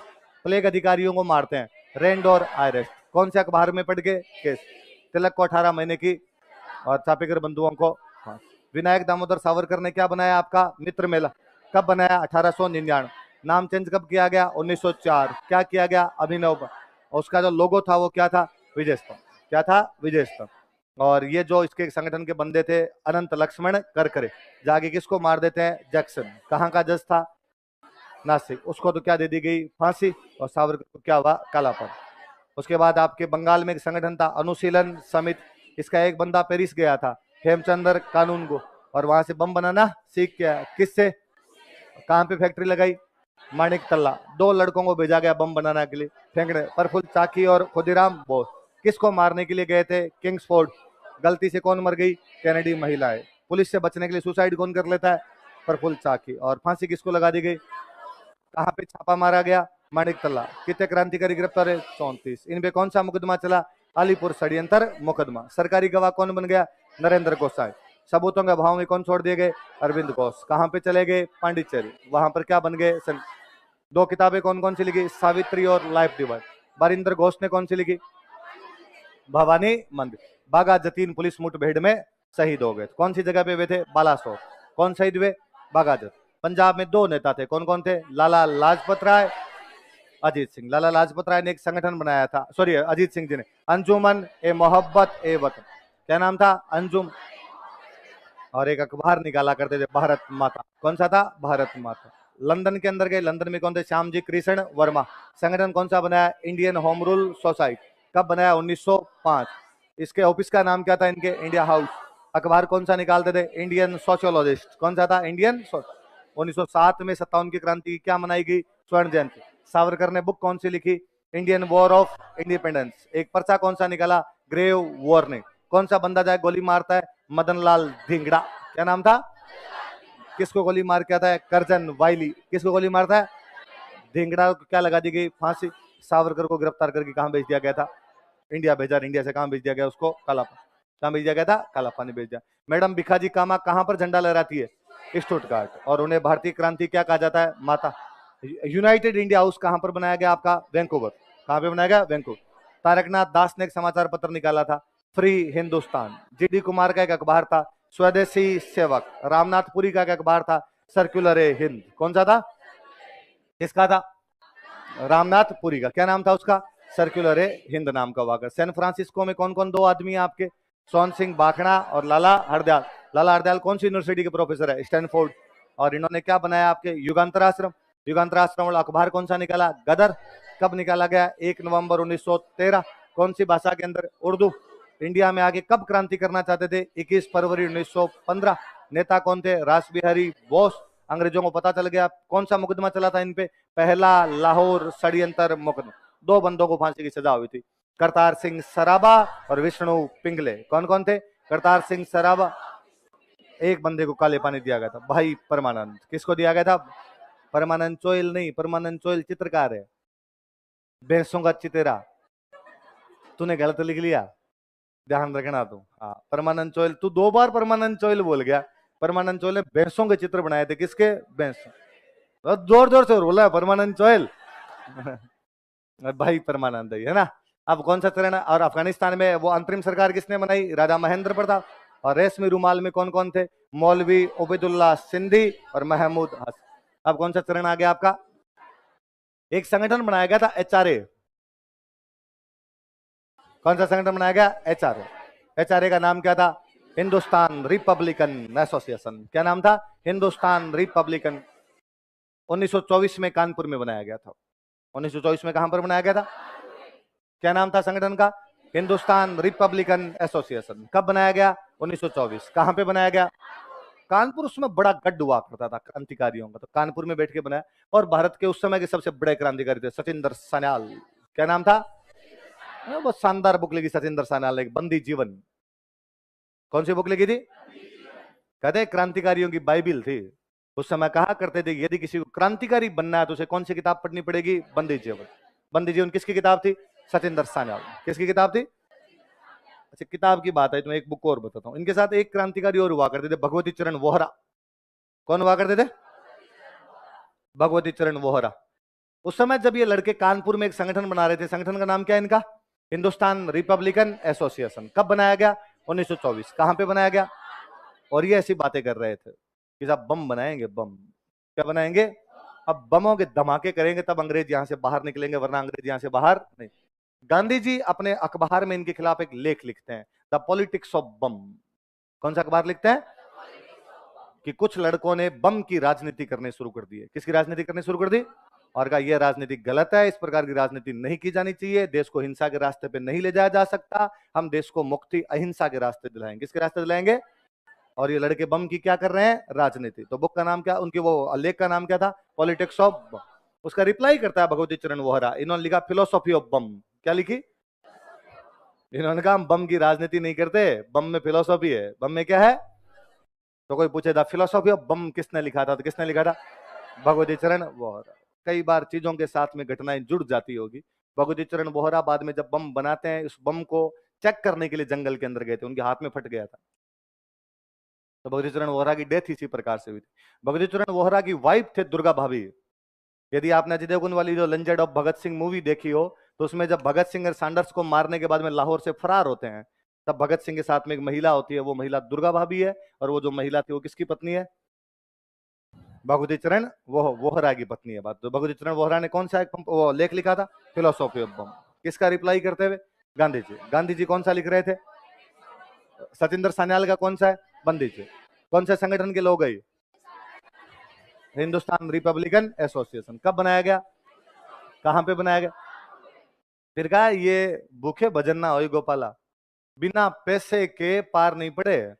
सबसे पहले रुपए चाहिए भाई साहब, यूं क्रांतियां नहीं होगी। बम बनाओगे कैसे, क्या करोगे? और किसी ने आगे सूचना दी कि लखनऊ के पास से एक ट्रेन गुजरती है, एक काकोरी नाम का स्टेशन है। कौन सा स्टेशन है? और इस स्टेशन पर यदि लूट लिया जाए तो उसमें सरकारी खजाना है।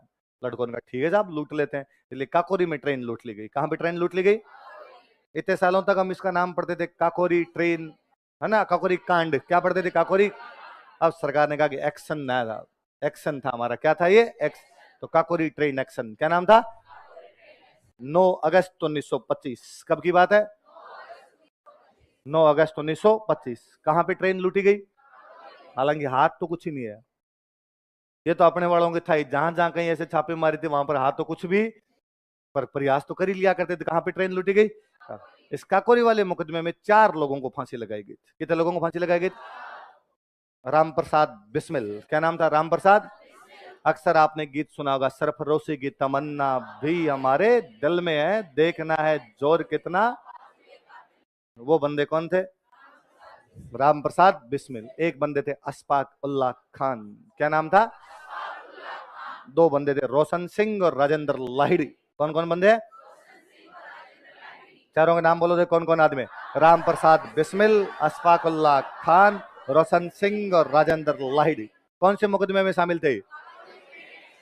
Kakori train action. कौन सा मुकदमा था? Kakori train action.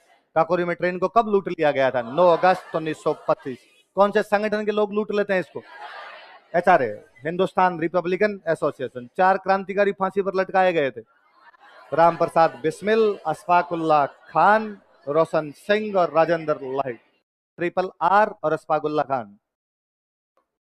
Triple R और अशफाक उल्लाह, राम प्रसाद बिस्मिल, रोशन सिंह, राजेंद्र लाहिड़ी, अशफाक उल्लाह।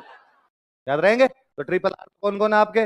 राम प्रसाद बिस्मिल, रोशन सिंह, राजेंद्र लाहिड़ी, अशफाक उल्लाह खान। कौन से मुकदमे में? Kakori train action. Kakori train action कब लिया गया था?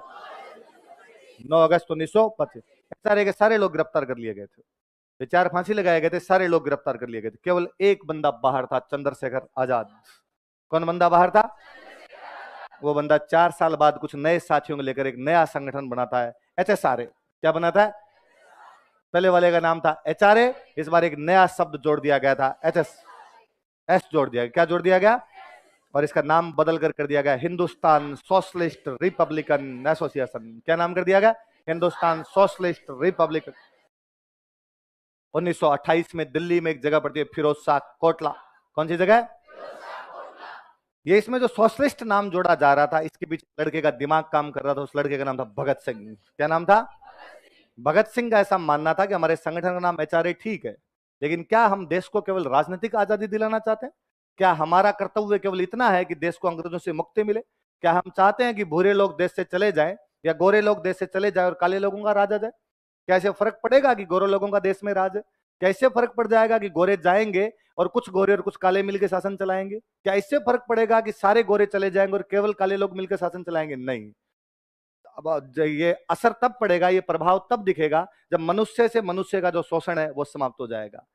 हमें समाजवाद लाना पड़ेगा। क्या लाना पड़ेगा? इसलिए संगठन के नाम में झलकना चाहिए कि हमारा उद्देश्य केवल राजनीतिक आजादी नहीं है, हम सामाजिक और आर्थिक आजादी भी चाहते हैं। क्या चाहते हैं हम? संपूर्ण क्रांति चाहिए हमें। कौन सी क्रांति चाहिए? टोटल रिवॉल्यूशन, संपूर्ण क्रांति, जिसमें राजनीतिक आजादी हो, जिसमें सोशल आजादी हो, जिसमें इकोनॉमिक आजादी हो। मनुष्य से मनुष्य के साथ का भेदभाव समाप्त हो, अमीरी गरीबी के बीच की खाई को समाप्त किया जाए, आपस में सामाजिक भेदभाव समाप्त किया जाए, हमारा खुद का राज हो। उस दिन वाकई हम देश को आजादी दिला पाएंगे। इसलिए संगठन के नाम में सोशलिस्ट जोड़ दिया जाए। क्या जोड़ दिया जाए? इसलिए संगठन का नाम क्या कर दिया गया? Hindustan socialist Republican. हम तब तक हिंसा नहीं करेंगे जब तक अंग्रेजों के द्वारा हिंसा नहीं की जाएगी। हम तब तक खामोश रहेंगे जब तक अंग्रेज कुछ नहीं करते। लेकिन हम हमारे देश के युवाओं को जागरूक करेंगे, हमारे देश के युवाओं को जाकर बताएंगे कि हमारा उद्देश्य क्या है। जब तक युवा खड़े नहीं होंगे तब तक देश को आजादी नहीं दिलाई जाएगी। और हम हिंसा का प्रयोग नहीं करेंगे। हिंसा का प्रयोग अंतिम विकल्प, हम इस बात को जानते हैं। लेकिन देश को जागरूक करना पड़ेगा, किसानों मजदूरों तक जाना पड़ेगा। जब तक देश का एक एक आदमी क्रांति में शामिल नहीं होगा तब तक क्रांति सफल नहीं होगी। कुछ पढ़े लिखे लोग जेब के अंदर गुलाब लटका के यदि किसी सम्मेलन के अंदर बैठ के बातें कर लेते हैं, उसे देश को आजादी नहीं मिलती है। तो क्या किया जाए? तो साहब युवाओं को जगाया जाए। ये युवाओं को जगाने की बातें कर रहे थे, ये सब कर ही रहे थे कि अब हम हिंसा का प्रयोग इस प्रकार से नहीं करेंगे। इतने में देश के अंदर एक दुर्भाग्यशाली घटना घटित होती है।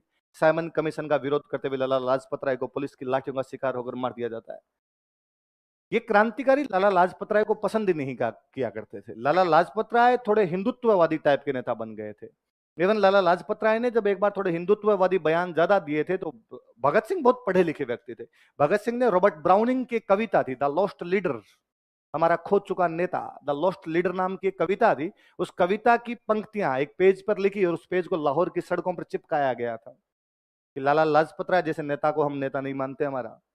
और लाला लाजपत राय से कैसे कर सकते हैं? इस प्रकार के बयान नहीं दे सकते। इस बयान की हम इनकी खिलाफत करते हैं, हम इनकी आलोचना करते हैं इसकी। लेकिन उन्हीं लाला लाजपत राय को जब सरेआम सड़क पर लंबा कर दिया गया लाहौर में, उन क्रांतिकारियों का जीव सबसे पहले पिघला। उनको लगा कि नहीं, टेढ़ा है पर हमारा नेता था, ऐसे आप हमारे नेता को इस प्रकार कैसे कर सकते हो? पर पता लगाओ कौन था वो आदमी जिसने हमारे लाला जी की इस प्रकार लाठियों से कूट कूट के हत्या कर दी। पता चला उस आदमी का नाम था स्कॉट। क्या नाम था? स्कॉट नाम का एक आदमी, और स्कॉट ने मार दिया। लाहौर के अंदर पूरा एक घर किराए पे लिया गया। क्रांतिकारियों ने स्कीम बनाई कि साहब पता लगाया जाए स्कॉट कब बाहर आता है, कब निकलता है यहाँ से। पता चला साहब स्कॉट इतने बजे आता है, इतने बजे जाता है, मोटरसाइकिल पे बैठ के आता है, हेट लगा के आता है, सब कुछ पता लगाया गया। दो क्रांतिकारियों को डेली रेकी करने के लिए वहां पर खड़ा किया जाता था कि तुम जाओगे और डेली इस बात का पता लगाओगे। फिर एंड टाइम पर कहा कि आज इसको मारने के लिए जाएंगे। 3 लोग मारने के लिए जाएंगे, राजगुरु, भगत सिंह और चंद्रशेखर आजाद। कौन कौन जाएंगे? राजगुरु, भगत सिंह और चंद्रशेखर। यदि हम पकड़ लिए जाते हैं तो संगठन को पीछे से चलाएगा सुखदेव। संगठन को कौन चलाएंगे? और यदि हम हमारे कार्य में सफल होते हैं तो वेल एंड गुड, हम वापस आ ही जाएंगे अपने आप को। कैसे मारोगे? तो कहा जब वहां पर अपने दो जो बंदे खड़े हुए, शिव वर्मा खड़ा था, तो शिव वर्मा और जयदेव कपूर जो है वो अपने को बताएंगे। जैसे वो बंदा वहां से निकलेगा वो कहेंगे कि यही है, क्योंकि इन्होंने उसका देखा हुआ। और जब उसकी बीचों बीच रोड पे उसकी गाड़ी आएगी तो राजगुरु आगे जाके पहली गोली मार देगा। राजगुरु गोली मारेगा तो नीचे गिर जाएगा। बाद भगत सिंह के पास पूरी मैगजीन है, सारी की सारी गोलियां मारनी है, बचना नहीं चाहिए किसी भी हालत के अंदर। चंद्रशेखर आजाद ने कहा मैं ध्यान रखूंगा कोई दूसरा फायरिंग ना करे।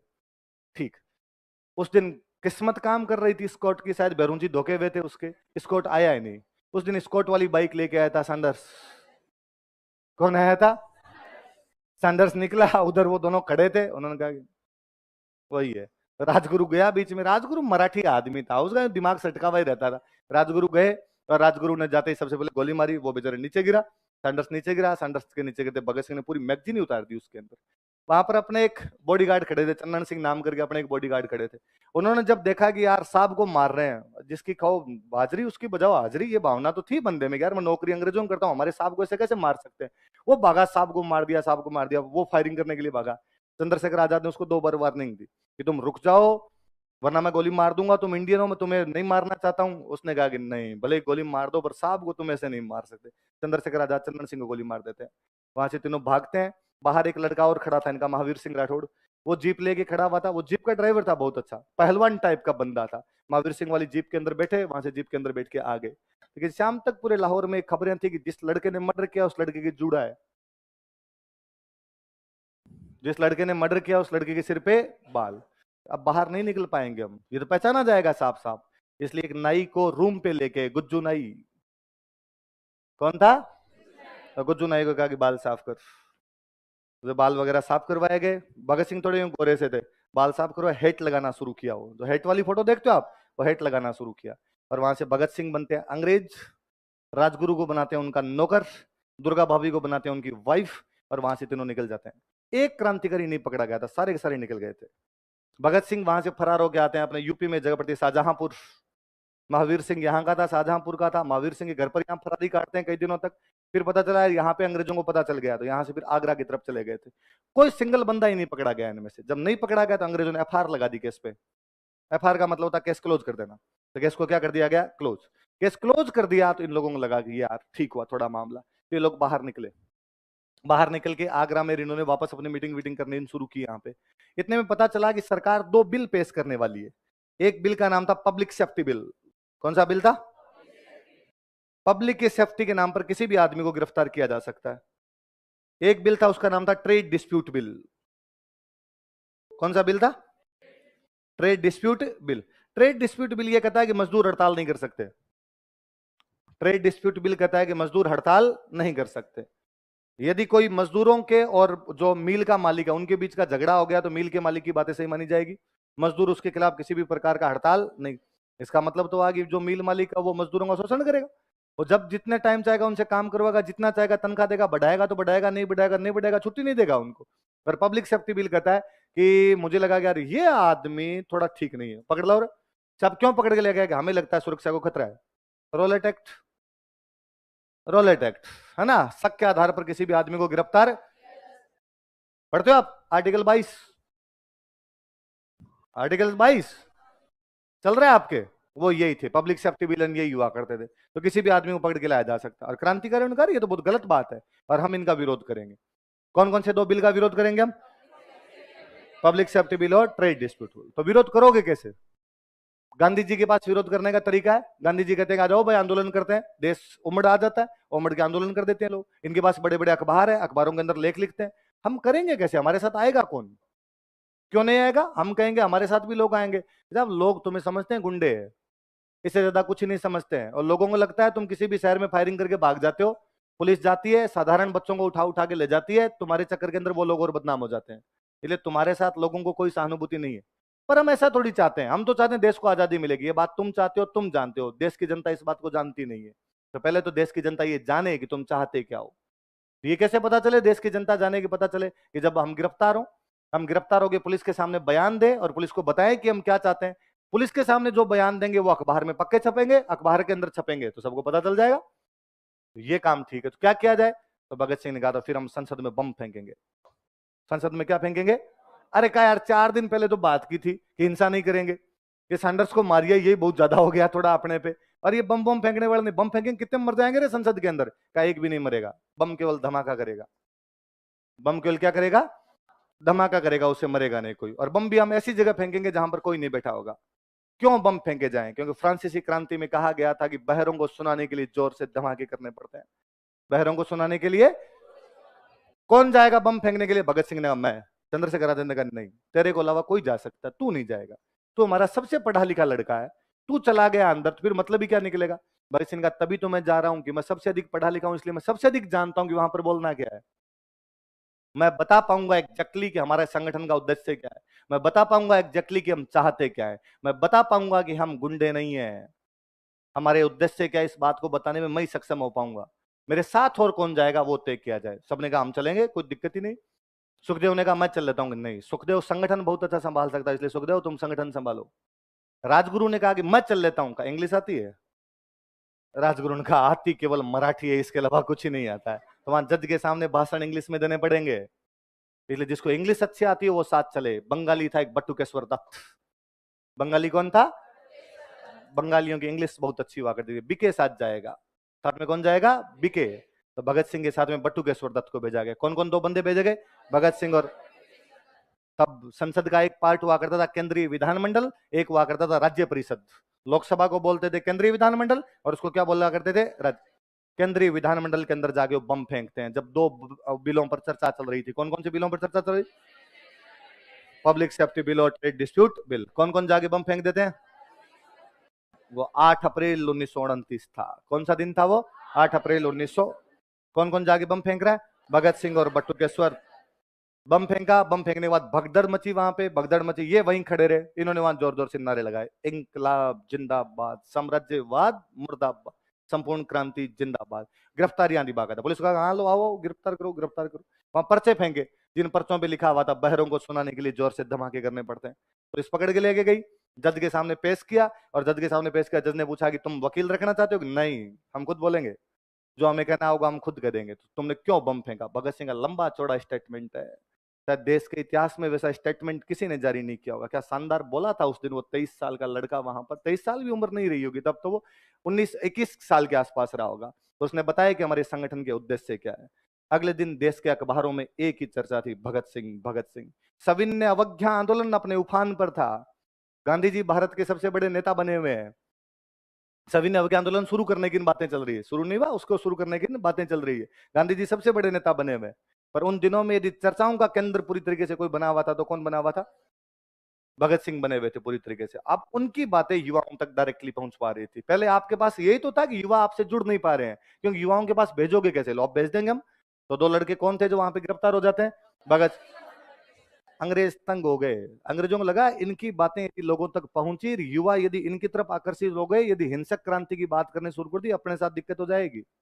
तो क्या किया जाए? इनको सजा सुनाओ। तो साहब खाली बम फेंकने के लिए फांसी भी नहीं लगा सकते हैं। बम फेंका है इन्होंने, इसमें कोई हताहत नहीं हुआ है, कोई भी आदमी मरा तो फांसी तो कैसे लगाएं? ज्यादा से ज्यादा 5-7 साल की जेल होगी, बाहर आ जाएंगे। और भगत सिंह यही कह के गए थे।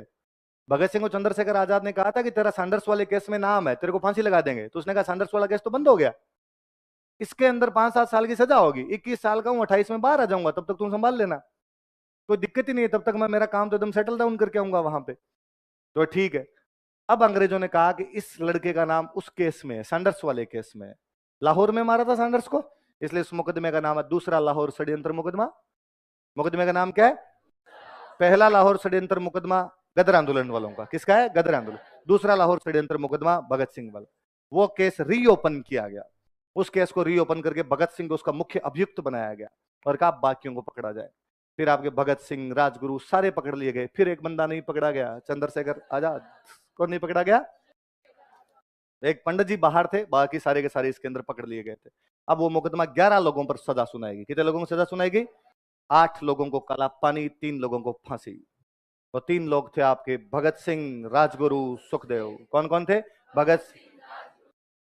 8 लोग कौन थे हम नहीं जानते। विडंबना देखिए आप देश की, कि जयदेव कपूर, ग्यारसी लाल वर्मा, उनको कोई शिव वर्मा आपके, महावीर सिंह, इन लोगों के हम नाम तक नहीं जानते हैं। यशपाल, क्योंकि उन्होंने कांग्रेस ज्वाइन नहीं की थी।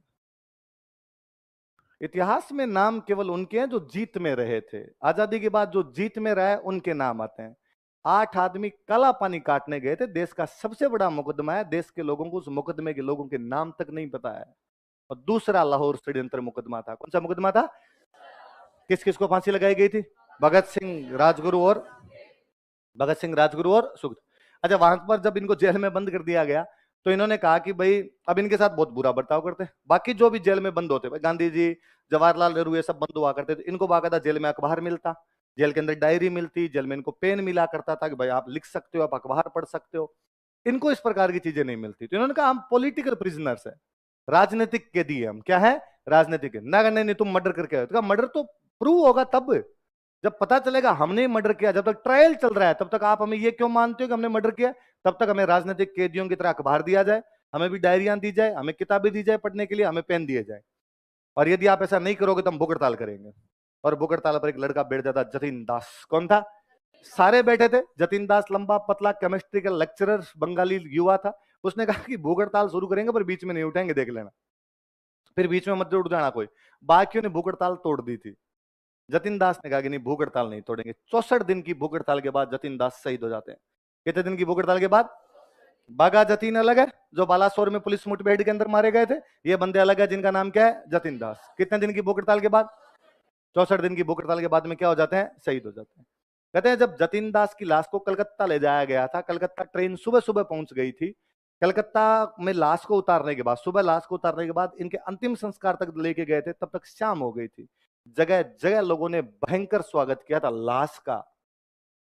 तो अंग्रेजों को लगा कि इस लाश का जब इतना स्वागत है और यदि लोग इनकी तरफ ज्यादा मुड़ने लग गए, अपने साथ और दिक्कत होगी, तो फटाफट इस मुकदमे का निपटारा किया जाए, इन बाकी लड़कों का जो भी करना है वो किया जाए। 23 मार्च 1931 को भगत सिंह, राजगुरु और सुखदेव फांसी लगा दिए गए। किस किस को फांसी लगा दी गई थी? 24 को लगानी थी फांसी। 24 का दिन तय किया गया था, भाई 24 को फांसी लगाएंगे। पंजाब के गांव में जब आसपास में पता चला कि जब भगत सिंह को फांसी लगाने की बातें चल रही है, लोग गांव में इकट्ठे होने लग गए थे कि जेल तोड़ दो। यदि कल तक का वेट किया गया, लोग, जनता आ जाएगी, कानून व्यवस्था अपने यहां पर नहीं कर पाएंगे, लॉ एंड ऑर्डर मेंटेन करना बहुत दिक्कत हो जाएगी, तो क्या किया जाए? तो आज शाम को फांसी लगा दी जाए। तो कहते हैं कि भगत सिंह के वकील जब सुबह भगत सिंह से मिलने के लिए गए थे, तो वकील ने उनसे पूछा था, अंतिम इच्छा हो तो बता दो, तुम्हें कल फांसी लगाएंगे। तो उसने कहा मैं लेनिन की बुक पढ़ना चाहता हूँ। रशियन क्रांतिकारी हुए थे लेनिन, लेनिन की बुक ला दो, मैं लेनिन की बुक पढ़ना चाहता हूँ। तो लेनिन की बुक ला के दे दी। वो पूरे दिन वो लेनिन वाली बुक पढ़ रहे थे। शाम को जेलर गया और उसने जाके कहा कि फांसी लगाएंगे, बाहर आ जाओ। पहले जेलर सुखदेव और राजगुरु के पास गया था और उसने कहा कि भाई लो बाहर आ जाओ, फांसी लगाओ। उन्होंने कहा क्यों? सुबह लगाओगे? सुने तो ढंग से, सुबह का सुबह देखेंगे, रात को किस बात की फांसी लगाई जाए? कहा नहीं नहीं अभी है। तो उन्होंने अंदर से बंद कर लिया। उन्होंने कहा नहीं आ रहे, सुबह है तो सुबह है साहब, रात रात तो जिंदा रहेंगे, सीधी सी बात। भगत सिंह के पास जेलर गया, भगत सिंह जाकर अभी फांसी लगाएंगे। तो भगत सिंह का एक चैप्टर बाकी है, तू कहे तो पढ़ ले वरना आ जाता हूँ। तो उसने कहा नहीं नहीं अब तो टाइम हो गया। तो उसने वो किताब बंद की, किताब बंद करी, बाहर आया तो जेलर ने कहा दो बार नहीं निकल रहे। तो तू बात कर देगे। भगत सिंह चार कह रहा सुबह मरना रात को मरना एक ही तो बात है। देश के मरने के लिए मौके कब कब आते हैं अपने पास में। तो तू तैयार है कि हाँ, तो फिर बाहर आ गए। तब तक बाकी क्रांतिकारियों को इस बात का नहीं पता था कि इनको रात को फांसी लगा देंगे। बाकी क्रांतिकारी अपने अपने बैरक के अंदर बैठे हुए थे आराम से। ये तीनों जब निकलते तब ये गीत गाते हैं, मैं रंग दे बसंती चोला। ये उस दिन गा रहे थे, सरफ रोसे की तमन्ना भी हमारे दिल में। तब बाकी क्रांतिकारियों को पता चला गया तो अभी फांसी लगाएंगे। तो बाकी क्रांतिकारी, मैं यशपाल की बुक पढ़ रहा था एक दिन, उसमें यशपाल ने लिखते हैं कि भयंकर चिल्लाए थे बाकी वाले कि भाई हमें निकालो यहाँ से, हम देखना चाहते हैं, वहां खड़े ही कर दो ले जाके। लेकिन फिर भी बाहर किसी को निकाला ही नहीं गया। इन तीनों को वहां लेके वहां ले जाए, पूछा भाई अंतिम इच्छा हो तो बता दो। तो एक बार हथकड़ी खोल दो तो हम आपस में गले मिलना चाहते हैं। हथकड़ियां खोली, वो गले मिले, उसके बाद फांसी लगा दी गई थी। 23 मार्च को फांसी लगा दी जाती। कब फांसी लगा दी गई थी? 23 मार्च 1931। 23 मार्च 1931। इस घटना से लगभग एक महीने पहले इलाहाबाद के अंदर एक पार्क हुआ करता था, अल्फ्रेड पार्क। कौन सा पार्क हुआ करता? पंडित जी को पता चला कि कोई क्रांतिकारी थी, उनकी माँ बहुत बीमार थी और उनकी माँ के पास में पैसे नहीं थे। इसलिए उस क्रांतिकारी के घर पे पैसे पहुंचाने के लिए आए हुए थे, किसी बंदे को पैसे देने के लिए आए हुए थे।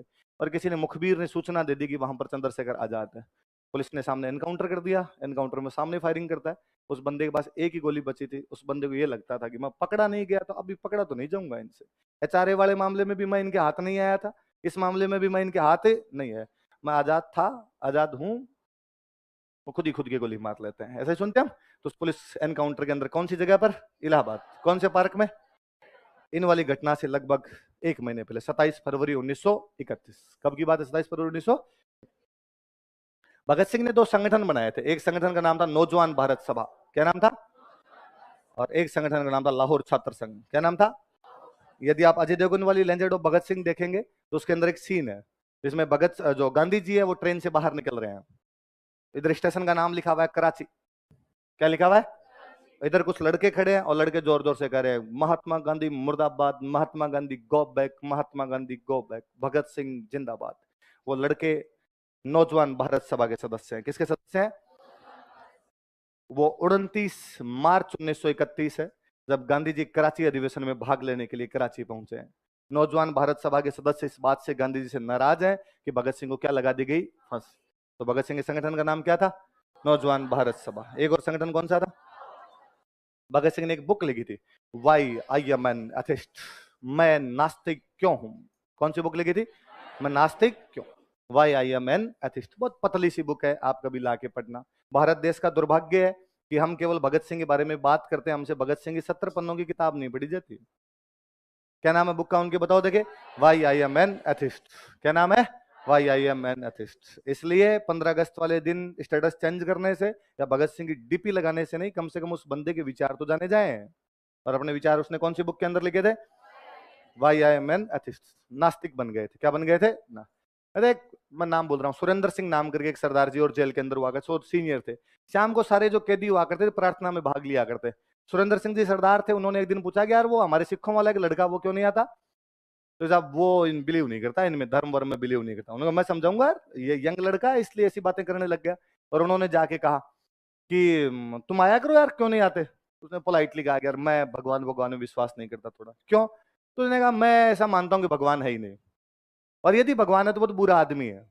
क्यों, तो नीचे लोगों में शोषण हो रहा है और भगवान ऐसे शोषण को कैसे देख सकता है, इसलिए मेरा इनमें कोई बिलीव ही नहीं है। तो सुरेंद्र सिंह जी डायलॉग देते हैं भगत सिंह को, शायद नाम सुरेंद्र सिंह ही था, वो उनको वापस डायलॉग देते हैं कि तेरा दिमाग खराब हो गया पॉपुलैरिटी के चक्कर में। आजकल अखबारों अखबारों में 4 बार नाम ज्यादा क्या आ गया, तुझे लगता है मैं भगवान से ऊपर हूं, और इस चक्कर में तू ऐसी ऐसी बातें करता है, थोड़े दिनों में पता चल जाएगा तेरे को। वो जब वापस चले जाते हैं तब भगत सिंह बैठ के सोचते हैं क्या वाकई ऐसा हुआ है, क्या पॉपुलैरिटी के चक्कर में मेरा दिमाग खराब हुआ है, क्या इस लोकप्रियता के चक्कर में भगवान को भूल गया। और तब वो पीछे की घटनाएं याद करता है कि नहीं, मैं बहुत शुरुआती दिनों से लगभग लगभग ऐसा हो गया था। तो वो बताता है इस बुक के अंदर कि मैं नास्तिक क्यों हूं। तो बुक का नाम क्या है, why I am an atheist. Hindi में अपने क्या बोलते हैं, मैं नास्तिक क्यों। संगठन दो कौन कौन से थे, तो फांसी लगाते हैं तो वो जो बंदा था वहां पे एक जेल के अंदर, तो वो कहता है लास्ट के अंदर, भगत सिंह कहता है कि हुणता रब दा नाम ले ले भगतिया, जब लास्ट टाइम में तो भगवान का नाम ले ले। भगत सिंह वापस कहता है ना तेरे रब ते पहले विश्वास थी ना आज, कि ना तो तुम्हारे भगवान पे मैं पहले विश्वास किया करता था ना आज, कम से कम फांसी के डर से तो तुम्हारे भगवान को याद क्यों ही करूं, ये लगनी थी मुझे पता ही था। चंद्रशेखर आजाद ने भगत सिंह को कहा था कि जब तेरे को जेल से कोर्ट लेके जाते हैं तो रास्ते में आक्रमण करके छुड़ा लेंगे हम। भगत सिंह पंडित जी कर मत लेना ऐसा। यही तो बात हम कहना चाहते हैं, हम यही तो प्रूव करना चाहते हैं कि हम गुंडे नहीं है। हमारे उद्देश्य क्या है, अरे यदि इस प्रकार की कार्रवाई से मुझे छुड़ाया गया तो देश के लोग वापस समझेंगे कि अपने गुंडे ही है। वरना अब यदि हम फांसी लगेंगे तो लोगों में विश्वास जमेगा कि ये लड़के देश के लिए बलिदान दे सकते हैं, ये देश के लिए मर सकते हैं। ये भावना जो पैदा की इस क्रांति को बुझने मत दो। हम 3 मरेंगे, तुम बाकी लोग तो सारे बाहर बैठे हो, बाकी लोग तो कम से कम इस ज्वाला को आगे ले जा पाओगे। भगत सिंह के घर वालों ने कहा कि हम तेरी जमानत करवा लेते हैं। उनका अरे नाम खराब कर दोगे, अर्जी मत लगा देना तुम, मैं जैसा हूं वैसा ठीक हूं। यहाँ पर एक 23 साल का नौजवान क्या सोचता होगा यार, हम सोचते हैं प्री पास होगा कि नहीं।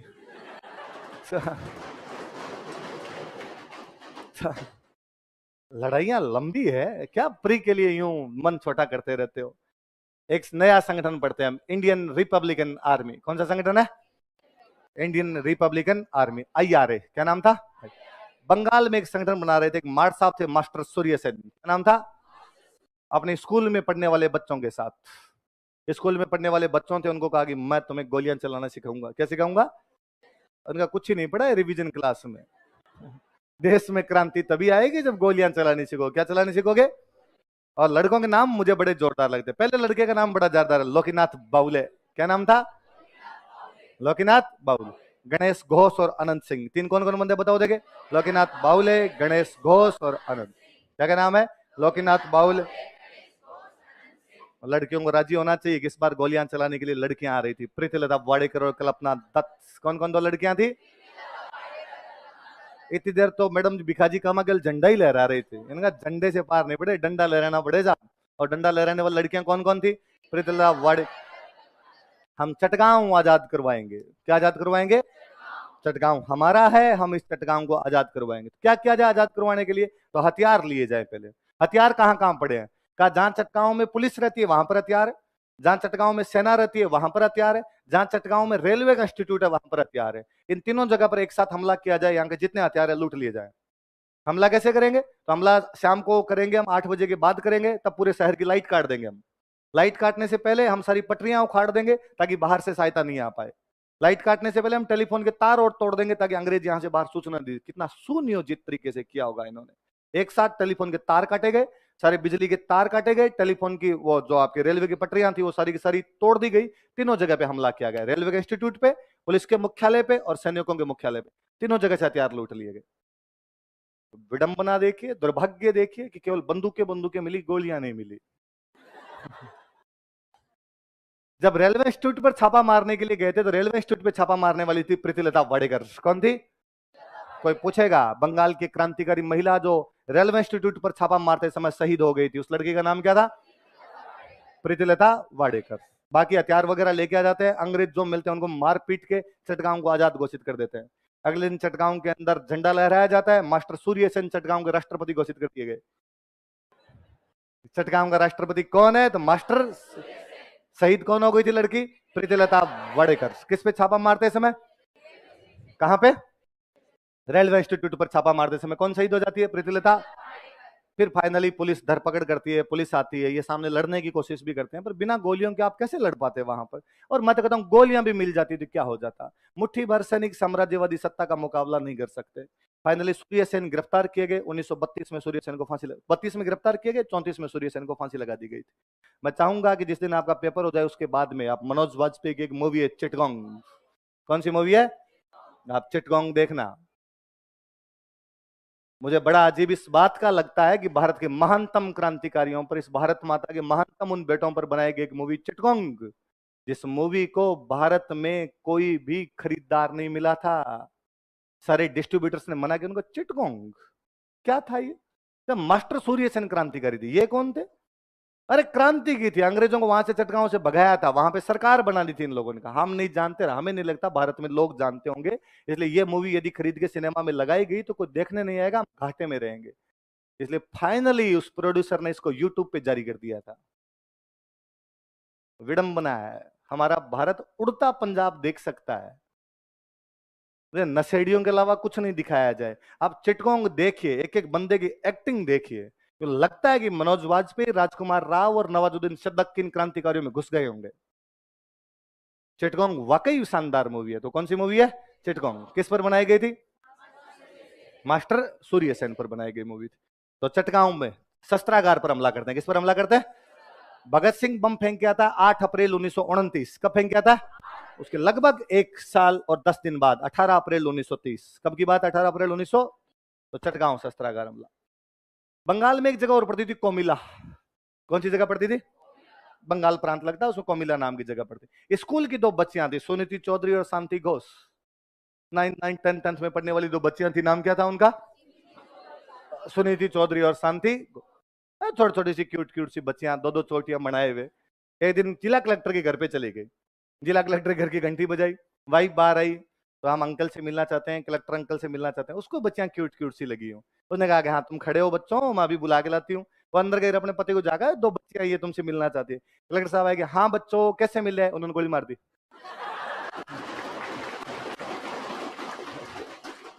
तो स्कूली छात्राओं ने कोमिला के कलेक्टर को गोली मार दी और निशाना सटीक, मर गया था वहीं पे। बाकी वालों निशाने और नहीं लगते थे, इनका निशाना सटीक लगा था। तो लड़कियां कौन कौन थी, नाम बताओ देखे? सुनीति चौधरी और शांति घोष। क्या क्या नाम है? कहां के कलेक्टर को गोलियां मार देती है? कोमिला। कहां के कलेक्टर को? 14 दिसंबर 1961। तारीख याद नहीं रही, कोई बात नहीं, अपने 2 नाम याद रखना। क्या क्या नाम है? अच्छा, दीक्षांत समारोह जानते हो? दीक्षांत समारोह, कॉन्वोकेशन सेरेमनी, जब आपको ये डिग्री विग्री मिलती है, वो काले काले लबादे से पहन के आप अजीब सी टोपी लगा के जाते हैं। तो कलकत्ता विश्वविद्यालय का दीक्षांत समारोह था। अच्छा, दीक्षांत समारोह में डिग्रियां बांटने के लिए कौन आता? राज्यपाल। तो उस टाइम कौन आएगा आपके राज्यपाल की जगह? गवर्नर। तो कलकत्ता का गवर्नर जो था वो डिग्रियां बांटने के लिए आया हुआ था, और एक लड़की डिग्री लेने के लिए हो गई थी, बीना दास।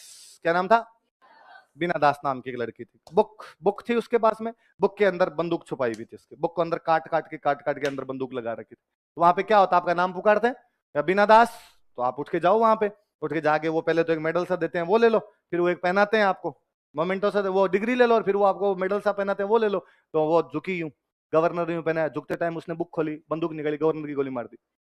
तो कलकत्ता के दीक्षांत समारोह में एक लड़की गोली मार दी थी, उस लड़की का नाम क्या था? यूपीएससी ने कोई हजारों बार इस सवाल को पूछा होगा कि दीक्षांत समारोह में गवर्नर को गोली मारने वाली लड़की का नाम बताइए। बीना दास। क्या नाम था?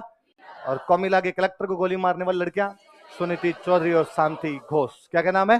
सुनीति चौधरी और आपके उसको गवर्नर को गोली मारने वाली कौन थी? दीक्षांत समारोह में गोलियां किसने चला दी थी? किसने चला दी थी? बीना दास। एक और पढ़ लेते हैं, आजाद हिंद फौज कौन सी थी? सेकंड वर्ल्ड वॉर शुरू हो चुका था। सेकंड वर्ल्ड वॉर में अंग्रेज जापान के खिलाफ लड़ रहे थे। किसके खिलाफ लड़ रहे थे? सेकंड वर्ल्ड वॉर में 3 देश एक साथ लड़ रहे थे, जर्मनी, जापान, इटली। कौन कौन से 3 देश थे? जर्मनी और इटली दोनों यूरोप में लड़ रहे थे। इंग्लैंड वहीं था। इंग्लैंड से लड़ाई करनी है तो कहां पर लड़ेंगे? यूरोप में। जापान ने कहा मैं कैसे लड़ू, मैं तो एशिया के अंदर हूं। तुम तो ठीक है वहां इंग्लैंड से डायरेक्ट लड़ लोगे, मैं जापान से आगे इंग्लैंड में कैसे लड़ू? तो जर्मनी और इटली वालों ने कहा, हिटलर और मुसोलिनी ने उसको कहा कि तू एक काम कर, एशिया में अंग्रेजों का जहां जहां राज है वहां वहां हमले कर दे। और जापान ने नारा दिया कि एशिया एशियाइयों के लिए है। एशिया किसके लिए? एशिया पे कब्जा करूंगा तो मैं करूंगा। अंग्रेज कौन होते हैं एशिया पे कब्जा करने वाला? एशिया पे जापान कब्जा करे। और जापान ने कहा कि साहब हम हमले करेंगे। तो जापान ने जब यहाँ पे लड़ाई शुरू की तो अंग्रेज लड़ने के लिए गए। अंग्रेजों की आर्मी में इंडियंस हुआ करते, इंडिया में भी तो अंग्रेजों की आर्मी हुआ करती थी। इंडिया वाली आर्मी को जापान के खिलाफ लड़ने के लिए भेजा, इंडिया वाली आर्मी हार गई। हार गई तो इंडिया वाली आर्मी को पकड़ के उन्होंने जेल में डाल दिया। जितने भी सोल्जर्स पकड़े वो सोल्जर्स पकड़ के किस में डाल दिए? जेल में। किसने? जापानियों। किसने डाल दिए? जब वहां जो इंडियन सोल्जर जेल में थे जापानियों द्वारा पकड़े गए थे, उनमें 2 बंदे थे, कैप्टन मोहन सिंह और निरंजन सिंह गिल। क्या क्या नाम थे? कैप्टन मोहन सिंह और निरंजन सिंह गिल। इन दोनों ने जापानियों को कहा कि जापानियों तुम क्यों तंग करते हो? हमें सुबह शाम आगे गालियां निकालते हो यहाँ पर हमें। तो जापानियों ने कहा अच्छा हमारे खिलाफ लड़ने हो, हमारे लोगों को मारो और हम तुम्हें गालियां नहीं निकाले। तो उनका यार हम खिलाफ नहीं है, वो तो अंग्रेजों ने भेजा था इसलिए लड़ने आ गए थे, बाकी हम तो तुम्हारे साथ है। जब उन्होंने क्या बात करते हो हमारे साथ हो? हाँ क्या कर सकते हो हमारे लिए? बाहर निकालो हम तुम्हारी तरफ से लड़ लेंगे।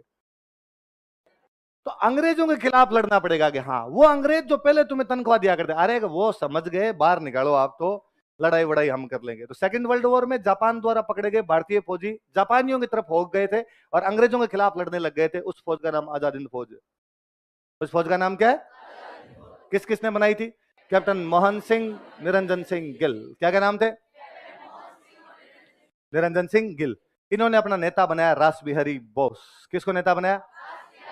रास बिहारी बोस गदर आंदोलन के बाद फरार चल रहे थे।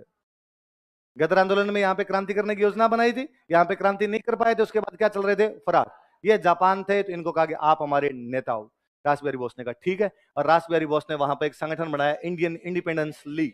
भाई फौज इंडिया को क्या दिलाएगी? इंडिपेंडेंस, आजादी। इसलिए हम संगठन कौन सा बना लिया? हमारा इंडियन इंडिपेंडेंस लीग। कौन सा बनाया गया था? Indian independence. अब ये सब तैयारियां कर ही रहे थे, इतने में सुभाष सुभाष को कांग्रेस से बाहर निकाल दिया गया था। और सुभाष को जब कांग्रेस से बाहर निकाल दिया था, सुभाष एक नई पार्टी बना लेते हैं अपनी, फॉरवर्ड ब्लॉक। कौन सी पार्टी बना लेते हैं? और सुभाष कलकत्ता में एक स्टेच्यू हुआ करता था, हॉलवेल स्टेच्यू।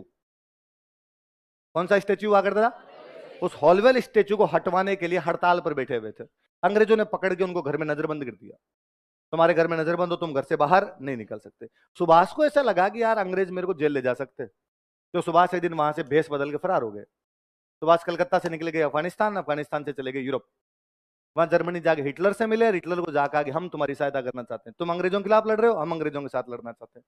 हिटलर ने कहा तुम हो कहां से? तो जब हम इंडिया से हैं। तो हिटलर ने कहा कि इसका मतलब तुम जापान जाओ, जापान वालों के साथ काम करो, और जापान वाले हमारे एशिया आजाद करवा रहे हैं, तुम उधर जाकर काम करो। तो ये अपने इधर आते हैं। यहाँ आए तो रास बिहारी बोस को पता चला कि सुभाष इधर आ रहे हैं। सिंगापुर, कहाँ की बात है? सिंगापुर। रास बिहारी बोस गए, एक बड़ी सी मीटिंग बुलाई गई, रास बिहारी बोस मंच पर पहुंचे, आजाद हिंद फौज के सारे फौजी जितने भी इंडियन साउथ ईस्ट एशिया के अंदर रहा करते थे वो इकट्ठे हो रखे। और रास बिहारी बोस ने कहा इस फौज को एक मैं बुढ़ा आदमी नहीं चला सकता, एक युवा खून क्या हो सकता है? वो युवा खून तुम्हारे सामने उपस्थित है, सुभाष चंद्र बोस। कौन आदमी है?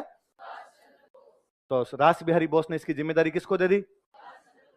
सुभाष वहां आजाद हिंद फौज की कई टुकड़ियां बनाते हैं, टुकड़ियों के नाम रखते हैं Mahatma Gandhi regiment, Jawaharlal Nehru regiment, Subhash Chandra Bose regiment, Maulana Abul Kalam Azad regiment. लड़कियों की जो रेजिमेंट बनाते हैं उसका नाम था झांसी रेजिमेंट। क्या नाम था? और झांसी रेजिमेंट की जो नेता थी उनका नाम था लक्ष्मी सहगल।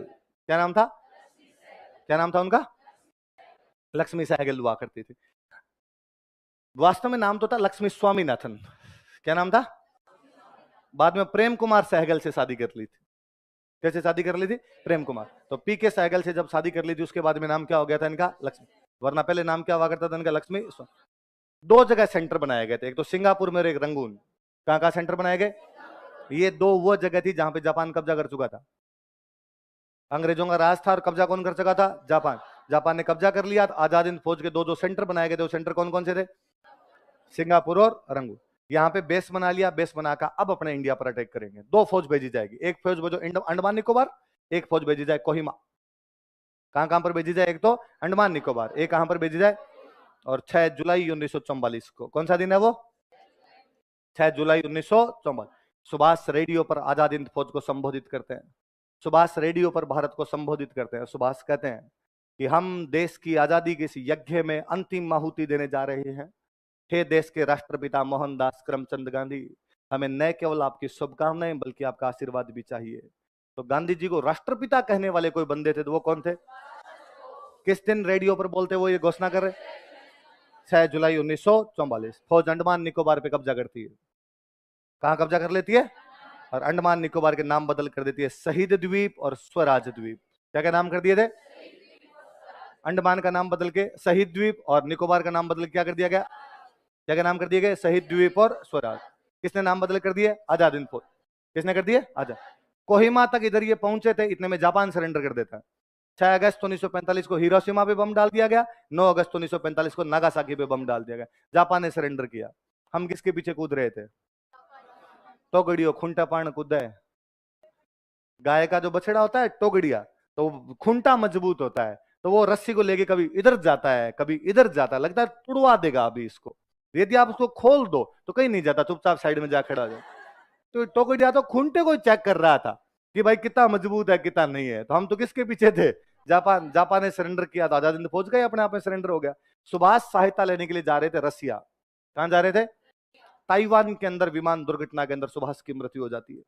आजाद हिंद फौज को वापस पकड़ लिया गया। वे फौजी जो अंग्रेजों के फौजी थे, जापान की तरफ से लड़ने के लिए गए थे, अब जापानियों ने पकड़ लिया उनको, और जापानियों ने पकड़ा तो जापानियों की तरफ हो गए, अंग्रेजों के खिलाफ लड़े, अब उनको अंग्रेजों ने पकड़ लिया। वो जो 3 कमांडर थे उनके नाम थे शाहनवाज खान, गुरुबख्श सिंह ढिल्लो, प्रेम कुमार सहगल। क्या क्या नाम है बताओ देंगे?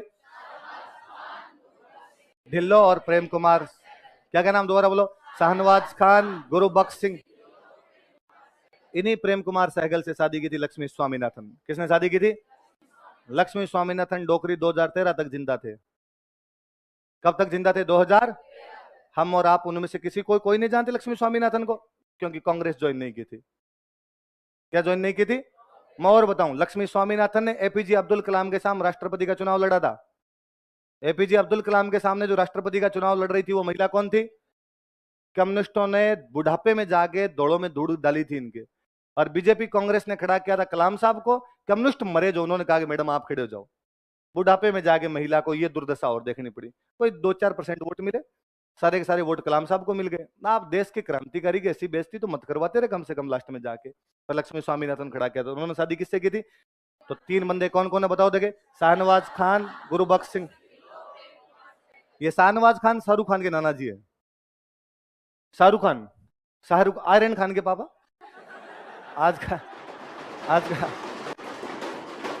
आजकल आप थोड़ा ज्यादा जानते हैं। तो शाहरुख खान के जो नाना जी है उनका नाम क्या था? शाहनवाज खान। एक बंदा कौन है? गुरुबख्श सिंह ढिल्लो। और एक बंदे कौन है आपके?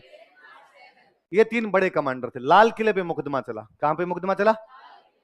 ये अपने वकील थे, अपनी तरफ से जो वकील लड़ रहे थे वो ये थे। नाम बोलो देखिए, भूला भाई।